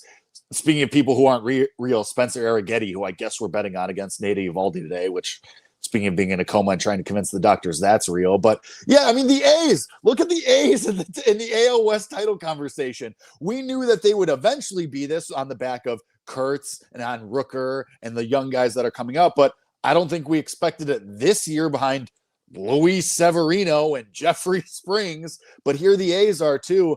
And I think the Mariners are going to somehow find their way into an AL West crown again, even though the offense has been miserable. The rotation's taken a small step back. But yeah, I mean, just get the AL West out of here. This division's gross. Can the Rangers ever wake up? Skip Schumacher should be running away with this division. But here we are. Corey Seager's injured again, and the pitching staff is regressing again. So, Jake, that's, there's the common moniker of, hey, by May 1st, we can tell. We can start to see the foundation of your Major League Baseball team for the rest of the season. I look at the AL West and I can't. We're going on June 1st, and I still don't know enough about this division to see if, because at week 3, it's like, all right, the A's at some point come back down to earth. The offense has stayed hot enough to be in contention. The Rangers, all right, they have enough talent to in a down year win the West, and then they don't seem to want to win. The Astros don't. Do we know anything about any of these teams? Or are we still waiting to find the foundation of any squad out of the West? I think you're right. We're still waiting, unfortunately. We know that the Mariners and that the Rangers have the building blocks. They have the star players. They have the foundation, at least, to do something, but they just haven't yet. The A's, we're all excited about them because the A's ended the year pretty hot last year. They were plucky last year. We've seen that arrow pointing up for the A's. It's just a matter of the pitching finally coming through and, getting them in an actual real live MLB stadium and not a Mickey Mouse stadium. But that's a different conversation for a different day. The Angels, we can throw them out. I think the Astros are just apparently never going to be healthy, but same thing with the Rangers, you could say. It's always somebody. Josh Young gets lifted from the game a couple nights ago. Corey Seager's already on the injured list. Ezekiel Duran's your best player in the lineup so far. Hello? So I just think that with the Mariners and the Rangers, you have a foundation, but it's just a matter of it all coming together at once. And I'm just not confident that's going to happen. Whoever that does happen to first, and maybe it is the Astros still. They're not completely out of it, but whoever coalesces first here, I think they're just going to win the West, and they're just going to fall ass backwards into it. Yeah, Jake Hassan on the Drake Toll Show. It's as frustrating as the West is. We spent so much time on a ass division. That's the only way that's the word. Let's go NL here for a second. If today we started a 7-game series between the Atlanta Braves and the LA Dodgers, and the Dodgers are playing for the postseason. If they lose today, they don't care. They just need to win in October. We play a series today, 7 games. This is the world. The fate of the world's on the line. Who wins that series? I still think it's the Dodgers. I think, like you said, that if it's a playoff series, that switch is going to flip.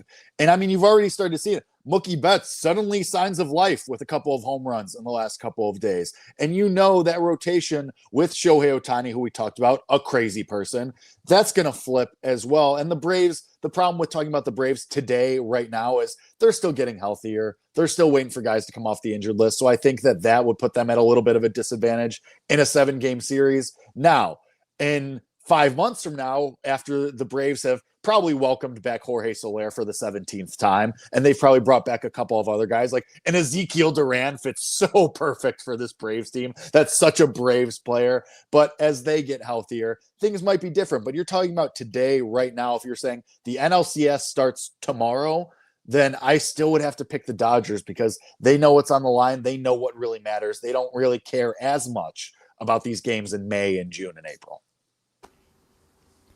Jake, before we get you out of here, Hunter Dietz and the Arkansas Razorbacks felt snubbed. Didn't get a regional hosting bid from the NCAA tournament committee, and I was surprised that the way the Hogs played the SEC tournament, the way they played in Hoover, they didn't get that nod. That Mississippi State out of the Southeastern Conference did instead. Is that the catalyst that drives Arkansas through Lawrence and back eventually to the College World Series? I really like Arkansas to win that region. And Lawrence. They're plus 140. They're the favorite for the region. They're not even hosting. I think that's right. This Arkansas team had title aspirations coming into the year. They were basically one play away from making it to the final of the College World Series last year. We know what happened. LSU wins that series against Arkansas. They win the whole thing. But Arkansas was right there, one play away from being in that same spot. I think they have a chip on their shoulder from last year. Now they have a chip on their shoulder from not getting a region. I like them to win that region. I think they can for sure make a run. But it's going to be the same story with Arkansas every year, Drake. Can they avoid the play that breaks their back? And when push comes to shove, I don't believe that they're going to avoid that. Can they make it to Omaha and be in the Final Eight again? Absolutely. And like I said, I'm betting them to win the Lawrence Regional. But once we get to that Omaha 8, I wouldn't take Arkansas over a UCLA, over a Georgia. I think that those teams are just a little bit above them. Speaking of, there was that dominant Arkansas team, number 1, that lost to NC State when they had Cops shoving on the mound. That was a dominant number 1 team, and then they got upset in the middle of a super. Is that what we're looking at with UCLA, or is this UCLA team built to win it all, period, bar none? So 2 things can be true. They can be built to win it all. They absolutely are built to win it all. They broke the record for most consecutive weeks at number 1 in the polls for a reason. They're unbelievable. They have the likely number 1 overall draft pick in Rock Chalsky. He's awesome. But 2 things can be true. I don't know that UCLA is going to win this whole thing. They got to beat up on a Big Ten where their best competition was USC and Oregon. Cool. I think that once you get to these SEC teams, once you run into a Georgia, a Texas, and Auburn, I think the cracks are going to start to show with UCLA, especially because they are a little bit injured on the pitching side of things as well. The lineup's awesome, but I think that their pitching's a little vulnerable right now. I won't be picking UCLA to win the College World Series. At the Jake Hassan on Twitter. Jake will be following you throughout this college baseball postseason and the MLB season. Thanks so much for joining us early this morning. Of course, anytime, guys. There he goes, Jake Hassan. Follow him for his baseball coverage, both in Major League Baseball, college baseball, and love the UCLA take. I think when you take that West Coast style of play, you bring it to a Southeastern Conference team in a playoff format, the bunt ball, the small ball versus the big bomb doesn't always quite work. That's why LSU won the national championship last year, even when they were not a favorite to do so. When we come back, it is our Idiot of the Day on Westwood One Sports, the Westwood One Sports app, The Drake Toll Show. This is Westwood One.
Sports and the Westwood One Sports app. Addie, will you do me a favor? Yeah. Will you host the show for a second, please? Thank you. Yeah, absolutely.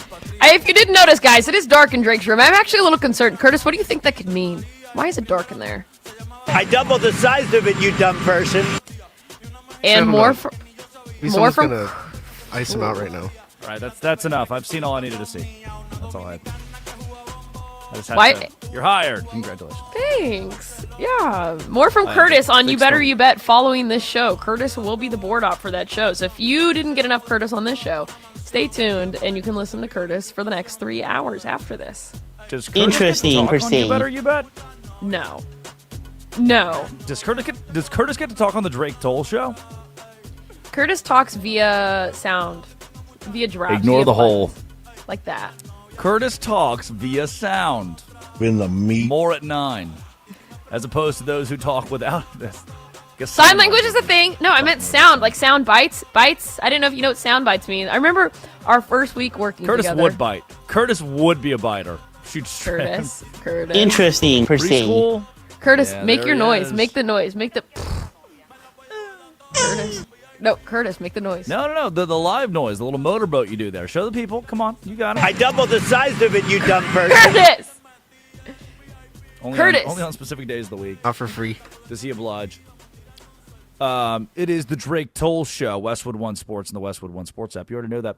It is time for our Idiots of the Day. Idiot of the day. Me, probably, for not loving Disney World. Am I the minority here? Am I the minority for not being a big Disney World guy? I do not like Disney. I don't like Disney World. I don't know. I feel like it's a lot. It's a lot going on there. I'm more of like a Six Flags person where I can just, go on a roller coaster. I don't need to run into like a Mickey Mouse or anything like that. Like I can just get on the roller coaster, have a good time, get off the roller coaster.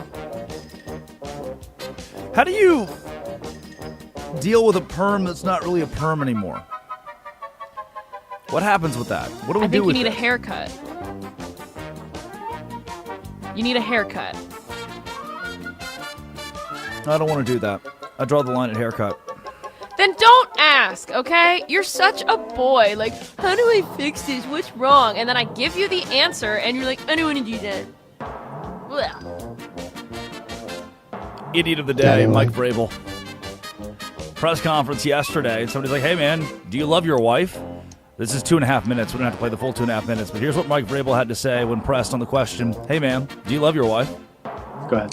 When we spoke to you last, you were talking about the balance of family and football. Just how would you describe how that process has been going? Oh, really good. I think that's, again, I appreciate my family is great. I love Jen. I love the boys. I love, my personal friends. And then, this spring is focused on really the coaching staff, the players, more importantly than the coaching staff. But I just, seeing the coaches in the second year, how smooth the conversations are, hey, we love this play, how do we make it better? And then these guys, they go out and they find ways to make it better, and then we have conversations, and then we decide on a few things that we're going to try to enhance the things that we did last year. The unique thing about the players is there's 44 new players to our spring football. And the spring football, what you'll see today is not necessarily what you guys will see at training camp. We have certain rules. We have specific rules. They don't have pads on. They just have a helmet. So again, we call it No answer. He loves his wife so much, he cheats on her. That's love. That is love. Well, not just cheats, but does Diane Rossini for 6+ years. Big gooner. Allegedly. Oops. Allegedly. No one can prove they did anything nefarious. Come on. Be nice. Be nice.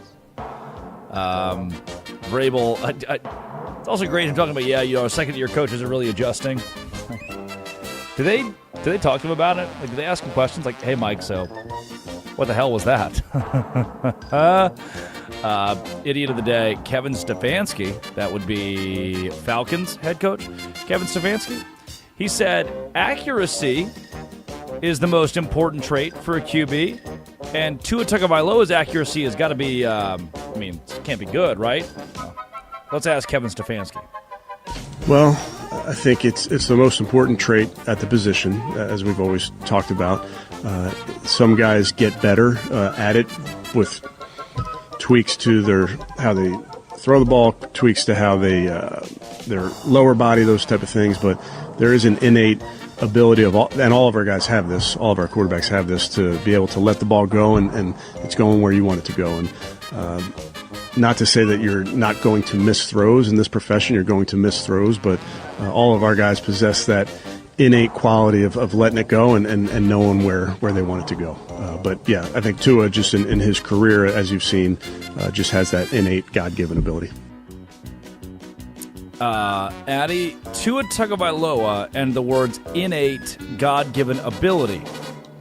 What the hell are we doing here? Have we been watching the same Tua? It was a joke whenever the Falcons signed him. They got him for cheap for a reason. He's bad. If he wasn't good for the Dolphins, the Miami Dolphins, what is he going to do for the Falcons? I think it's a good PR answer, very kind, good head coach thing. Like, yes, our guys are good, I mean, Stefanski was with the Browns. He knows how to kind of BS an answer. But, yeah, every time I've seen Tua Tagovailoa, I've never been like, wow, that guy, he's got that innate God-given ability. He knows where to put the ball. Yeah, I don't think this was... I mean, I wish they would treat Tua like they treat J.J. McCarthy in Minnesota, like he's some sort of disease. Like, Kirk Cousins is a legend around here. Oh, then there's J.J. McCarthy. How do you guys feel about him? It's like he's Ebola, which is back, I've been told. That's the thing now. Hantavirus went away. Ebola is back. What are we doing there? What is this? How does this happen? They doged. What are we doing? What's going on? What's going on? What are we doing? It's good. It's good. Inside Bit, SNL. Idiot of the day. The White Sox doubters. Yeah. Murakami. First player in the AL to 20 home runs. Here's the call from the White Sox Sports Network. Murakami flicks this one the other way. Back it goes! 20 home runs for Munetaka Murakami. He becomes the third White Sox player to hit 20 before June. Unbelievable rookie year. But looking at the power numbers, they're 20-40. Not to make this all about Riku Nishida. Doesn't need to be, but I do love Riku. Did you see when Riku bowed to Murakami at the plate during during his 19th home run? He bowed to him at the plate. So cool. Oh, I love that kid. Murakami leads the AL in home runs, first one to 20. We're looking at postseason hardware. I know it's May, but we're looking at postseason hardware. The funniest part about Murakami is, I don't know if you remember this offseason, he was really late to get signed. No one wanted him because they were like, well, his swing and miss, his strikeout rate, he can only really hit home runs. I'm not sure. Like, his batting average was 240, fine, whatever. 20 home runs, 40 RBIs. This guy has hit a home run in 3 straight games. The league missed out on him, and I love that him and Riku are together because that is a fun combination on a White Sox team that, honestly, they're not the best in the league, but the vibes are high Southside Chicago right now. This is the best the White Sox have looked in a very long time. Since, I guess a couple years ago whenever they made the postseason, but, they had the worst record in baseball. They won the World Series in 05, by the way. They won the World Series in 05. I know that. This is as fun as they've looked since 05. 05 was a bad year. They made the postseason once, twice since then. They are fun to watch. Will they be fun to watch? They are the quintessential, we're fun to watch. This is the 2022 Texas Rangers that I think won 77 games. I hate these teams. I'm sorry. I hate these teams. I hate the White Sox. As somebody who watches, I don't watch 162. I probably watch 90, 95 baseball games a year. And what? Nothing. Is that a lot? No. 95's not a lot. I don't know. I try to watch every game. Yeah, I can't go into baseball mode until the NHL and NBA postseason are over. There's no way I compartmentalize. So I watch highlights. I have to stay up to date with all sports. But I'm not going to watch 162. I'm being straight up. I'll get there. And I hate the teams that are sneaky, fun, competitive, but they finish with 77 wins. What the hell, dude? I don't need that in my life. Nah, it's a good time. Will Venable, Yeah, but he's I don't want changed a that good time. team. It's amazing. It's amazing. I love it. This is a fun team. In a bad division, the AL Central is also not great. We keep talking about the AL West. The AL Central, bad. Tigers, bad. Royals, bad. Twins, I'm not going to say they're bad. Whoa. My good Guardians? friend. They're okay, but they're not great. Look at their record. Twins, I'm not going to say they're bad because they got my good friend as their manager over there, who's arguing with the robots. Derek Shelton. Can't argue with the robots. Love him. I don't. Yeah, if you finish 77 and 85, I don't like you because you fondled and you didn't do anything with it. You didn't make the postseason. You pretended to be good. You won a couple. You ruined it for everybody else that was good. You beat them a couple times, and you had nothing to show for it. Nothing to show for it. Sorry, but I don't like baseball teams who are just average.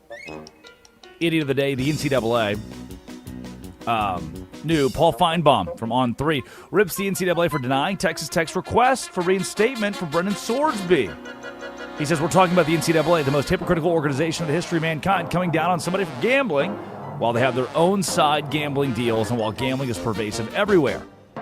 Addy, you've mentioned this. You've talked about this before, about how the NCAA is in bed with all the gambling sites. They love the FanDuels of the world and the Caesars and Bet Saracens.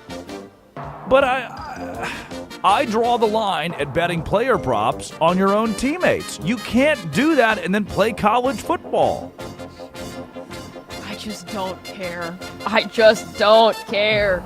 God, there are bigger problems in the world. We've said a million of them. We're going to see Josh Jacobs play football this year, professionally. That's a bigger problem. That's the story. You're going to see an entire Georgia team. He did not hit her. Just strangled her, and I guess that happens.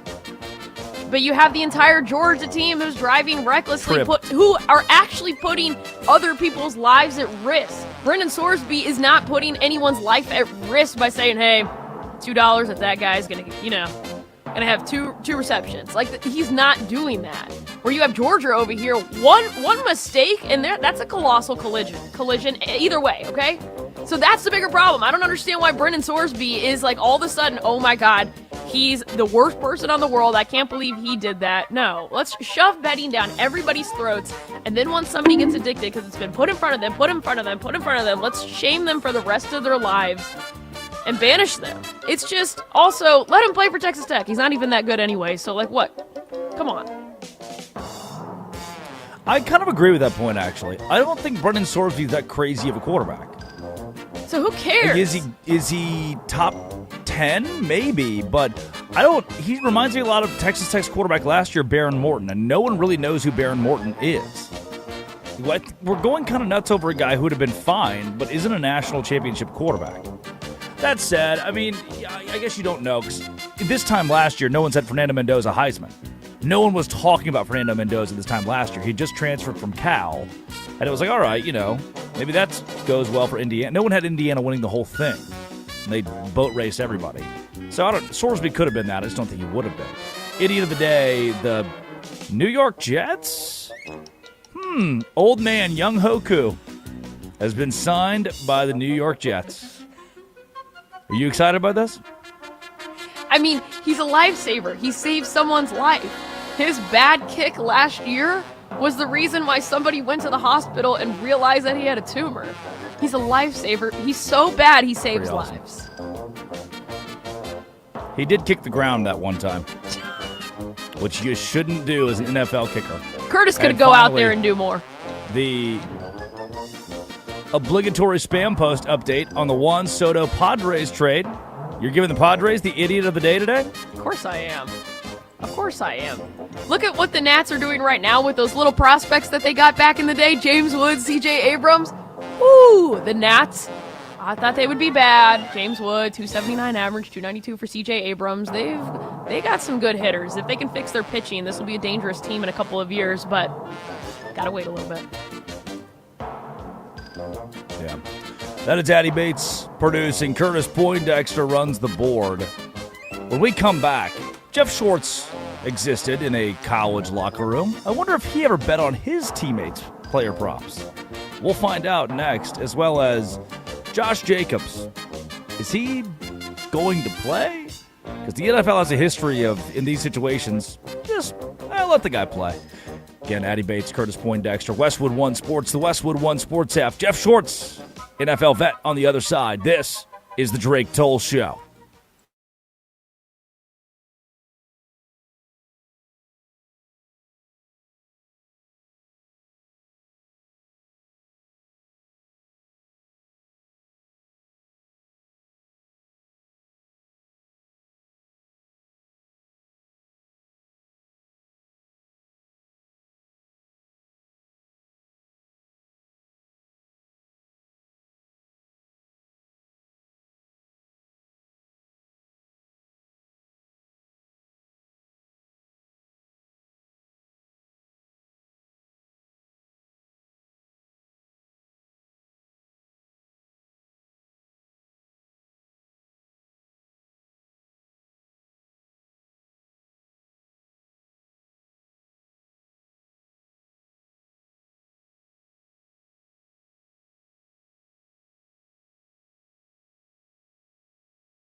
Hey, you with the curly bush on your head, baby.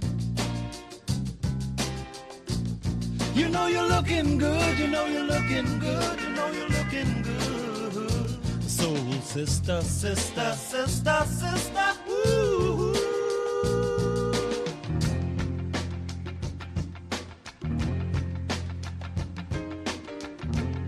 You're looking good, honey. Thank you, brother. Thank you, baby. Hey, you. Hey, you with the bad hip boots on, little girl.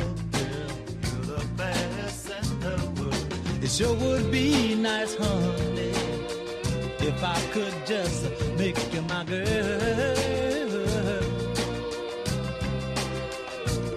And when you walk, you know you let me know that you're so very much together, together, together, together. Ooh. And when you talk to me, honey, you know know you make me feel lighter than a feather. I've never known it, but I've always wanted the best in life.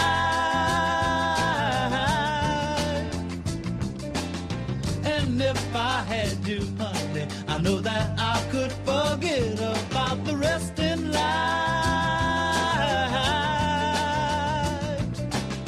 I can't conceal, no, the way I feel.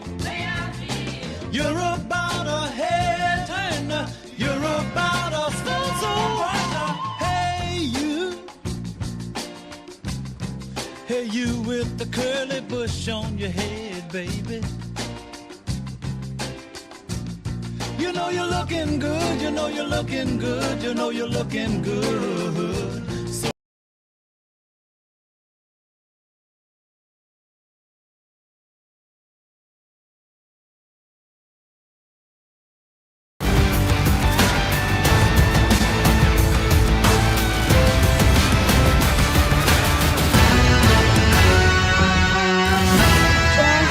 Pounding a rhythm to the brain.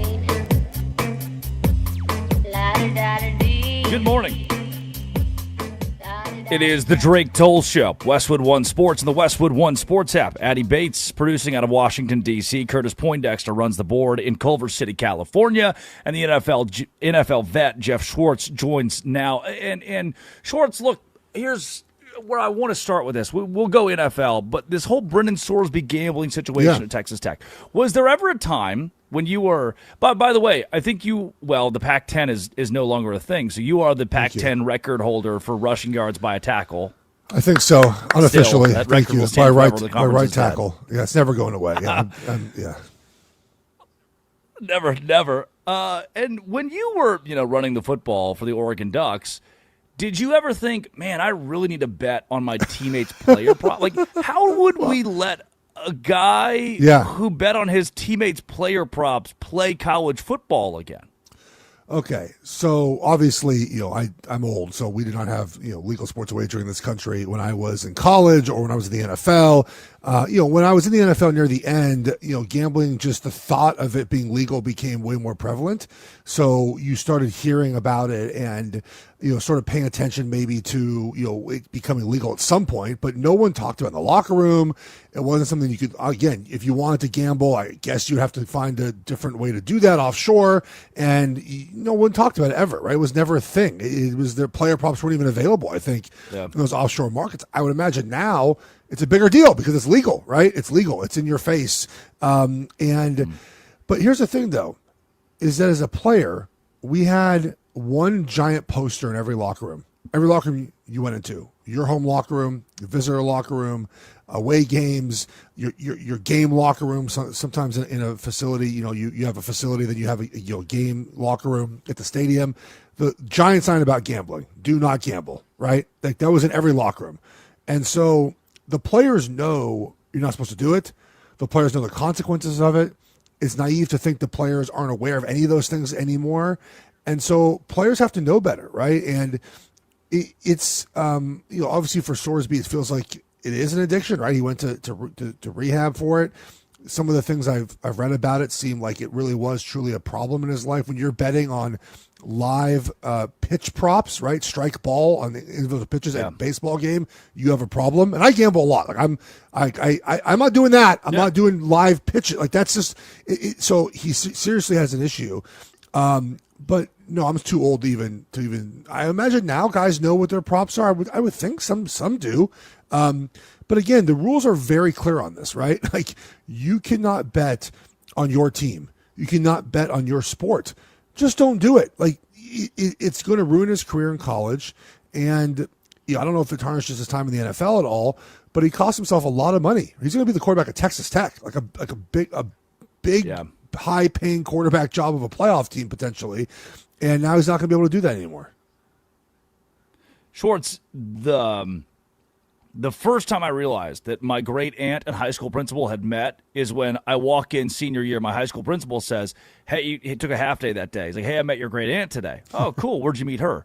their bookie's funeral. I vividly remember my great aunt would take cash, and every Saturday, a college football Saturday, into NFL Sunday, she'd drop it off at a mailbox with a bet slip that had everything written on it for what she wanted that day in college football or Sunday in the NFL. And I guess my high school principal did the exact same thing. What was that prevalent in a locker room when you were in the NFL? Guys, hey, slip a dollar here, slip a dollar there. No, I didn't see it. And then the one thing we would do sometimes is, it's like an offensive line. We would just, because we all had our alma maters, right? We all had schools we went to.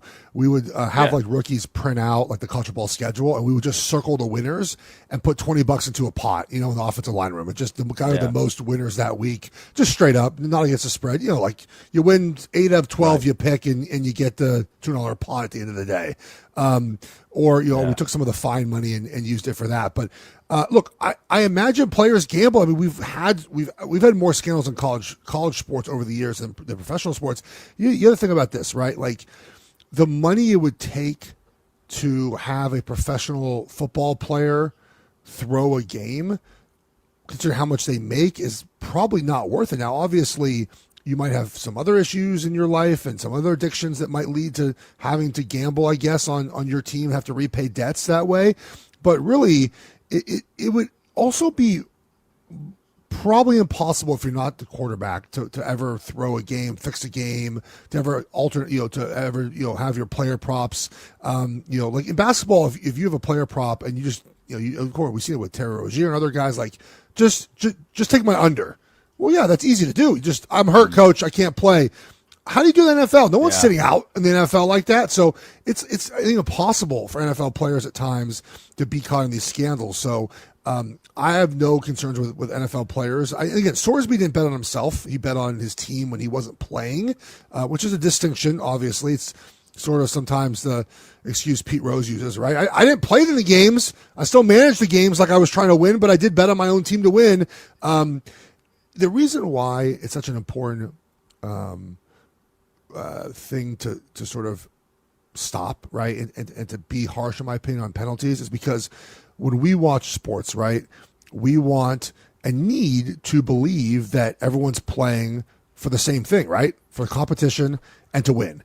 And if the integrity of the game is questioned, like really, I'm not talking about like fans being like, "Oh, KC gets more foul calls." No, that's not that's no conspiracy there, right? It's just, you want to watch the games and know that everyone's in it for the same reason. When you start guessing whether this player is really in it for the right reasons, you don't want the integrity of the game to be compromised. So that's why leagues are so harsh about this, because you have to watch college football and believe that everyone's doing it and playing to win the game.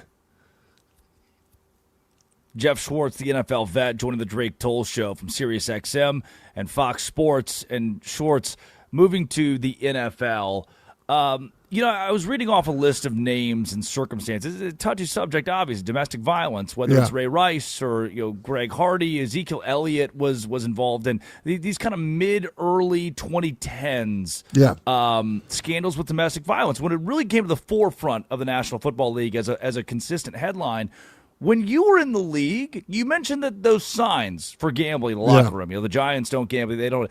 What were the conversations around domestic violence? And again, this is going back to this Josh Jacobs situation. When did that become like hey, we've got to start talking about this as a possible epidemic in the NFL? Well, I don't know if players ever talked about it. I mean, I feel like it's pretty common knowledge, don't hit women, right? I mean, that feels like good advice for anyone, any male. Like just don't hit a woman, like very simply, right? Like let's just not do that.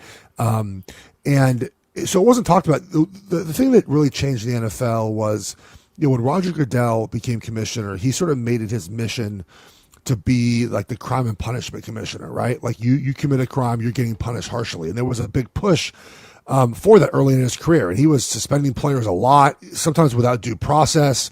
The Zeke Elliott one comes to mind because his own investigators said, "Hey, I don't know if we should punish him. I don't really know if I believe the accusations." He's like, "Nope, punished anyways." Like that's what it used to be. And now they take a much more cautious approach, even though they do punish the players. It's now in the CBA, right? It was not in the CBA. Now there's a certain amount of games minimum you have to serve if you get caught, domestic violence or a drug suspension. those things were not in the CBA. Now they are. So they take it way more seriously now. But the process is a little bit different, right? The process used to be almost suspend first. And part of that, I think, too, was you mentioned Ray Rice. Like the NFL did not handle that correctly, right? And then they went to a period where they overcorrected, okay? And now they're back to where and I think this is sort of the right way to do it, to be honest with you. It's, it's due process, right? Like they used to spend a lot of time doing their own investigations and basing their suspensions based off of their own investigators and not really law enforcement, which is law enforcement's job, right? To get evidence and then prosecute a crime. And I think it's better the way they do it now, just wait. And they still punish plenty of players, by the way. It's not like they don't punish the players, but it makes more sense in my mind to wait till the investigation finishes before you suspend a player. So I'm curious to see what happens with Josh Jacobs here, because he's not actually been charged yet. He's been released, and they have not formally charged him yet. So this is the one where, I think 15 years ago, they just would have suspended him, like sight unseen, like, you're accused of this, you're be suspended. I think now they're going to wait because law enforcement has a job to do, right? And their job is to find evidence, gather evidence, and then obviously charge someone if they feel it's necessary. So I'm very curious what happens here. Obviously, look, it's so, the internet's so interesting, right? We all condone this. Like, of course we do. Like, no one should ever hit a woman. Like, why is this even a conversation? And people, they're like, you have to push back forcefully. Yeah, don't hit women. Like, very, very, very, very simple. We all agree on that fact. Don't do it. And the NFL will eventually, if he ends up being charged and they have enough evidence, he'll be suspended for 8 games, however long it is. Women and kids. Don't do any of that. I feel like it's a common knowledge. Obviously, it's small percent of NFL players get in trouble. That's the thing that's always sort of bothered me is the negative press obviously is going to get more than the positive press, right? Because a lot of NFL players do really incredible things in the communities. But look, he got arrested on 5 charges yesterday, like legitimate felonies. Obviously, they haven't pressed charges yet, but like these are really, really serious. And if he gets charged, he'll probably miss some time. Jeff Schwartz, NFL vet, joining the Drake Toll Show, Westwood One Sports and the Westwood One Sports app. Schwartz, it was a few weeks ago we got the NFL schedule released, but one thing I'm still hung up on, and we've talked about this almost daily, the international games. Yeah. And I've had a couple of buddies, even in the banana sphere, who have met with Goodell or talked around Goodell the last few weeks about his strategy overseas and what that looks like building the NFL's brand worldwide. I think about Dale in Brunswick, Georgia, who wants to drive 5.5 hours and watch the Falcons in Atlanta. He's a huge Falcons guy. He already can't afford to do that. How does he afford to go to Dublin, Ireland, and watch his Atlanta Falcons? Am I off base here? Are the players so excited? The league's so excited? Are they doing the right thing by moving NFL games across the pond? Well, I've said this from the beginning of this process. They have to make sure not lose the essence of what Sunday is for the NFL, right? The understanding that your fan base has become conditioned to watching games at 1 p.m. Eastern, right? 4:05, 4:25 Eastern, a Sunday night football game, a Monday night football game, a Thursday game. Like we have to keep the essence of that, right? One of the things I think that's great about the NFL is the schedule. Like it's every week, right? It's the exact same time. You're conditioned to watch at that time. NFL fans build their entire schedules around knowing that's when the league is being played. So I don't mind the international games as long as they keep Sundays what they are, right? And I think that we're almost maxed out. I mean, there's not many more international games you can play.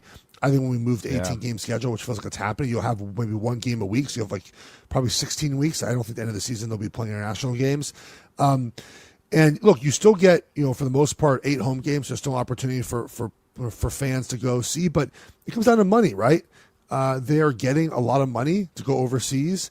The games are full. The stadiums are full, man. Like it's crazy. The fans in England and in Spain and Brazil, like they Mexico City, like their stadiums are full. The NFL's not going to say no to going to a full stadium. They're not going to say no to the more money. The players, as much as they might dislike the travel time, they're not saying more no to the money they make from playing internationally. But it does it does affect the fans here. I will say I think everything's expensive in general, man. Like it's a lot of money to take your family to a game. Even for me in Charlotte, like I want to go to a Hornets game. This is before they're even good. It's a ton of money, bro. Like even me, I'm like I can't justify like going to a Hornets Pacers game for $500. It doesn't make any sense. Yeah. It's gotten super expensive. I know some teams are trying to do the cheaper concessions, cheaper parking. I get those things, but the tickets are it's a lot, man. I agree with you that it's expensive and it's tough to get your family to a game. But internationally, again, that doesn't really change. I think when it comes to international discussion, I mean those stadiums are pretty full there. Yeah, the secondary market too, and what that's done for professional sports, concerts, all of it has been. But you can't do that in Europe. You can't really. You can't price gouge on secondary markets in Europe. It's why it's cheaper to actually if you want to see Taylor Swift, it was almost cheaper to go to Europe and see her, like with the flight and hotel and the ticket, than it was to stay in America because you can't price gouge on the secondary markets in Europe. Man, I know we won the war. I get that we separated ourselves from them, but they have a couple good points. There are a few things out there we could probably rip, and not price gouging can be one of them. Jeff Schwartz, the vet. Where can folks best follow you, hear more of your work over the weeks to come? Yeah, go to my Twitter at Jeff Schwartz, Jeff with a G, and it's almost football season, man. I booked my flight for Big Ten Media Day. I'm about to book my flight to go to Eugene, Oregon for Week 1 against Boise State. Like it's going to be here before we know it, man. It's coming soon. I can't wait. It's almost June, which is then July, which then August is football. Jeff Schwartz, thanks so much for your time early this morning. Glad to be here, buddy. Take care. At Jeff Schwartz on Twitter. You can follow him and follow his coverage of not just he's a big hockey guy. Schwartz a big hockey guy. Follow his coverage of hockey, baseball, football, basketball, you name it. He's not just a big offensive lineman. He's a guy who is a stand-up journalist in the sports talk realm. Coming up, the Montreal Canadiens are done. The Carolina Hurricanes. We're talking Stanley Cup final. Canes are a game away. They're up 3-1 of the series against the Habs, and I don't think the Habs have enough. You'll be shocked to hear what their head coach had to say about their team in the loss 4-0 at home to drive this series to 3-1. That's coming up on the other side. It's Westwood One Sports and the Westwood One Sports app. This is the Drake Toll Show. The Knicks are headed to the NBA Finals for the first time since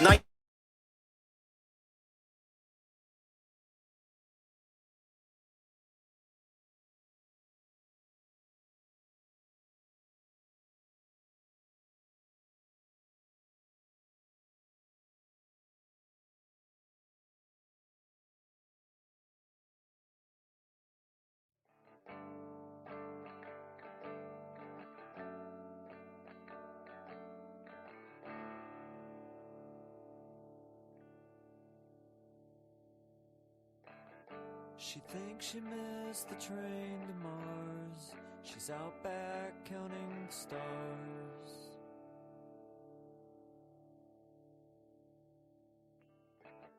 She thinks she missed the train to Mars. She's out back counting stars.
I got a sweet little baddie and she's rolling in the cat. Ignore the hole.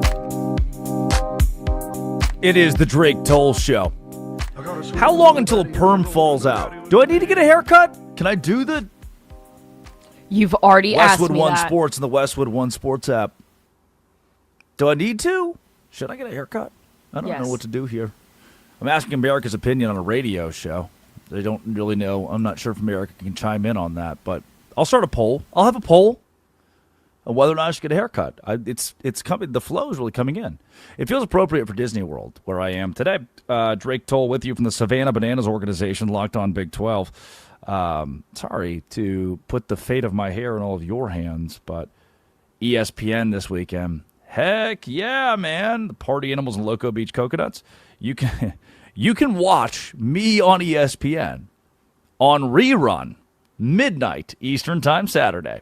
Boo, boo, boo, boo. Which, hilarious. There are going to be so many people drunk at a bar on Saturday night. What the hell is this? It's just me in a fur coat. Take that, jabrones. Last night, the Carolina Hurricanes drove the Habs to the brink. It is the postseason in the NBA and the NHL. The college baseball NCAA tournament begins today. The college softball World Series begins. I've been to Oklahoma City a few times to watch the college softball World Series. That begins today. But I want to hit hockey for a second. Last night, 15 minutes into the game, Sebastian Aho on the power play. Listen to the suck. The fans being, sucked out of the arena. The atmosphere just gone, done, nothing when the Hurricanes struck first. Ferguli on that last play, just a little too slow to make a decision. Now a power play for Carolina. Their second of the game, shot by Aho. He scores! For the fourth straight game, the Hurricanes strike first. Sebastian Aho on the power play, beating Dobish.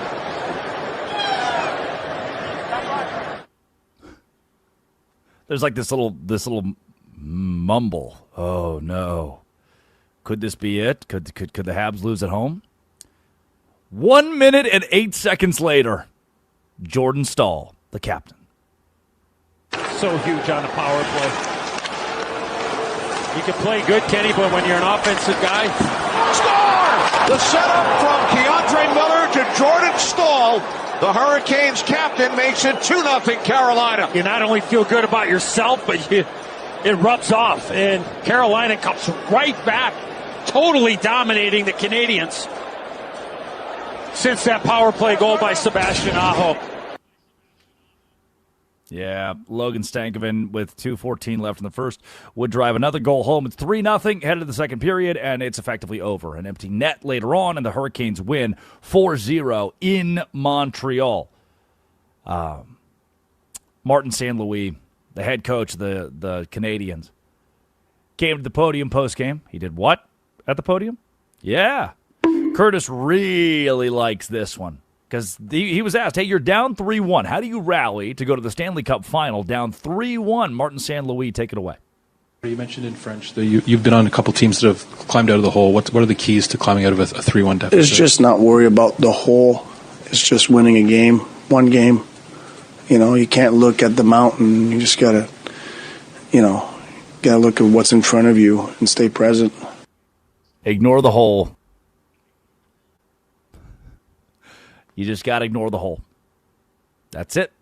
And I've said that multiple times in life. If you want to have success, long-standing success, ignore the hole. St. Louis would also talk about the home crowd turning on the Habs. The Canadians, in front of their own Bell Center, heard boos and shoot the puck. And the chants were not favorable to the home team. Here was his response on the ones you love most turning heel. Marty, I think we're seeing why the Hurricanes swept their first two series. I guess you heard the fans third period. They're yelling, shoot the puck. They're frustrated. Your players are frustrated. How do you deal with that frustration when the guys stand tall, get a shot? Stand tall. Is there something different that they need the to game's do? going to humble you. You know, whenever you get humble, you just stand tall. It's not fun to hear that. but they're not wrong. Fans were chanting, shoot the puck. They're not wrong. Love that. Love that for the guy. Hey, they're not wrong. I mean, now what, huh? What do you want from me? They're correct. We didn't shoot the puck. And in the end, that series at 3-1 is probably over. I don't see the Habs coming back against the dominant Hurricanes and with another win in Montreal, taking 2 in Montreal. Oh.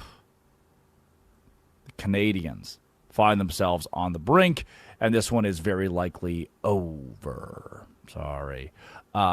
Freddie Anderson does it again, by the way. 18 saves. Shutout for Freddie in his 60 minutes. It is postseason time, super fast, in college baseball, college softball. At noon, Georgia Tech and University of Illinois, Chicago. Yeah, first pitch at noon for Georgia Tech, who will host a regional in Atlanta. Auburn, Milwaukee, Texas, Holy Cross. A lot of these games don't really matter for you. I do think Kansas will lose at home, 15 seeds, Northeastern. If you're a betting man, that's a pretty good one.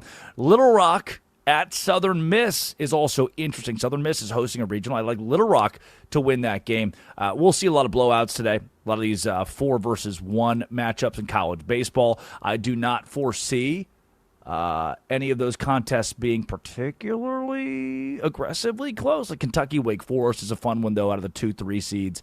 I am riding Arkansas in the postseason. I think the Arkansas Razorbacks will win that regional in Lawrence.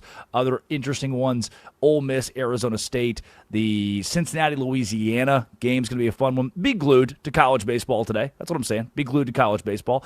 And don't miss college softball as well. The College Softball World Series beginning today. Mississippi State and Texas Tech love the Red Raiders, especially after they beat Florida 16-7 in Game 3 of the regional in Gainesville. That's when Jason Williams was flipping some birds and getting kicked out. Tennessee versus Texas. The Vols in an upset. UT lost Game 1 to Arizona State in their super last weekend. I think that the University of Texas, the cracks in the foundation have shown a little bit, and I like Tennessee to win that game. UCLA, Alabama. Alabama's my favorite to win. They're the favorite to win the national championship. They'll win today in the double elimination round in round 1 of the WCWS. And then Arkansas and Nebraska. The Hogs are just too hot against Jordy Ball and company. One of the better teams out of the SEC, the University of Arkansas. I've got them winning against Nebraska in their first ever appearance. Go Hogs. Valonia, Arkansas native here. Go Hogs. First ever appearance in Oklahoma City. They've been good the last decade or so under Courtney Deifel. They just haven't made it to the pinnacle of softball, the College World Series. And finally they do. Those 8 teams will all play today beginning at noon Eastern time, wrapping up first pitch of Arkansas-Nebraska at 9:30 Eastern time, 8:30 Central time, if they stay on time in OKC today. Spurs Thunder tonight. Fully expect the Thunder an opportunity to close the series. The Spurs to fight back at home. They're 3.5-point favorites. Thunder dealing with more injury issues. Spurs getting a little bit healthier. De'Aaron Fox, Stephon Castle. I like San Antonio to send us to Game 7. That will be the marquee moment of the weekend. Appointment television. Thunder Spurs Game 7 in Oklahoma City. Buckle up for it. It is Thursday. That means it's time for Are You Smarter Than Drake Toll? Me versus Curtis. Addy, are you ready? I'm ready. Curtis, what's the first category? History. Oh. History. Christopher Jones was the captain of what famous ship?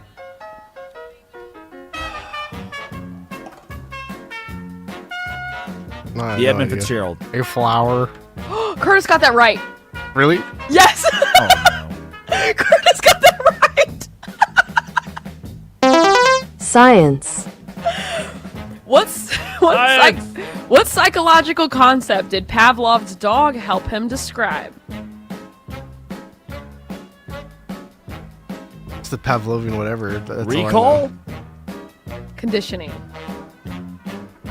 Conditioning. Okay, yeah. Okay, After shampooing. 0-0 or 1-0. Music.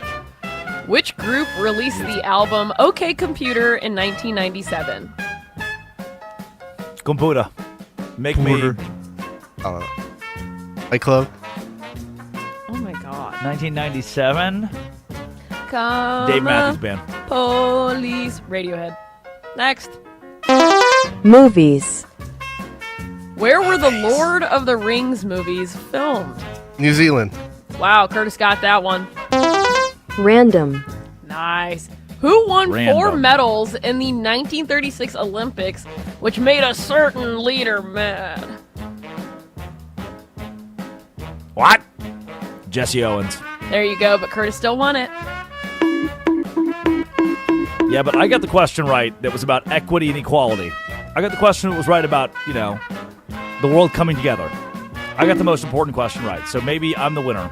Ignore the whole. I still think Curtis is the winner of this week and every week. I doubled the Please size of post it, you today's dumb show on person. podcast. Please. I will. I got my computer back, guys. I just needed a 48-digit key to unlock my computer. What's the key? Read it out loud. Hurry, Biggest hurry, loser, Addie Bates. No, me last night texting Colin Curtis. Jones, Armin Williams, Bruce Gilbert, Ryan McGuire. Thanks for a job. Love you guys. Love.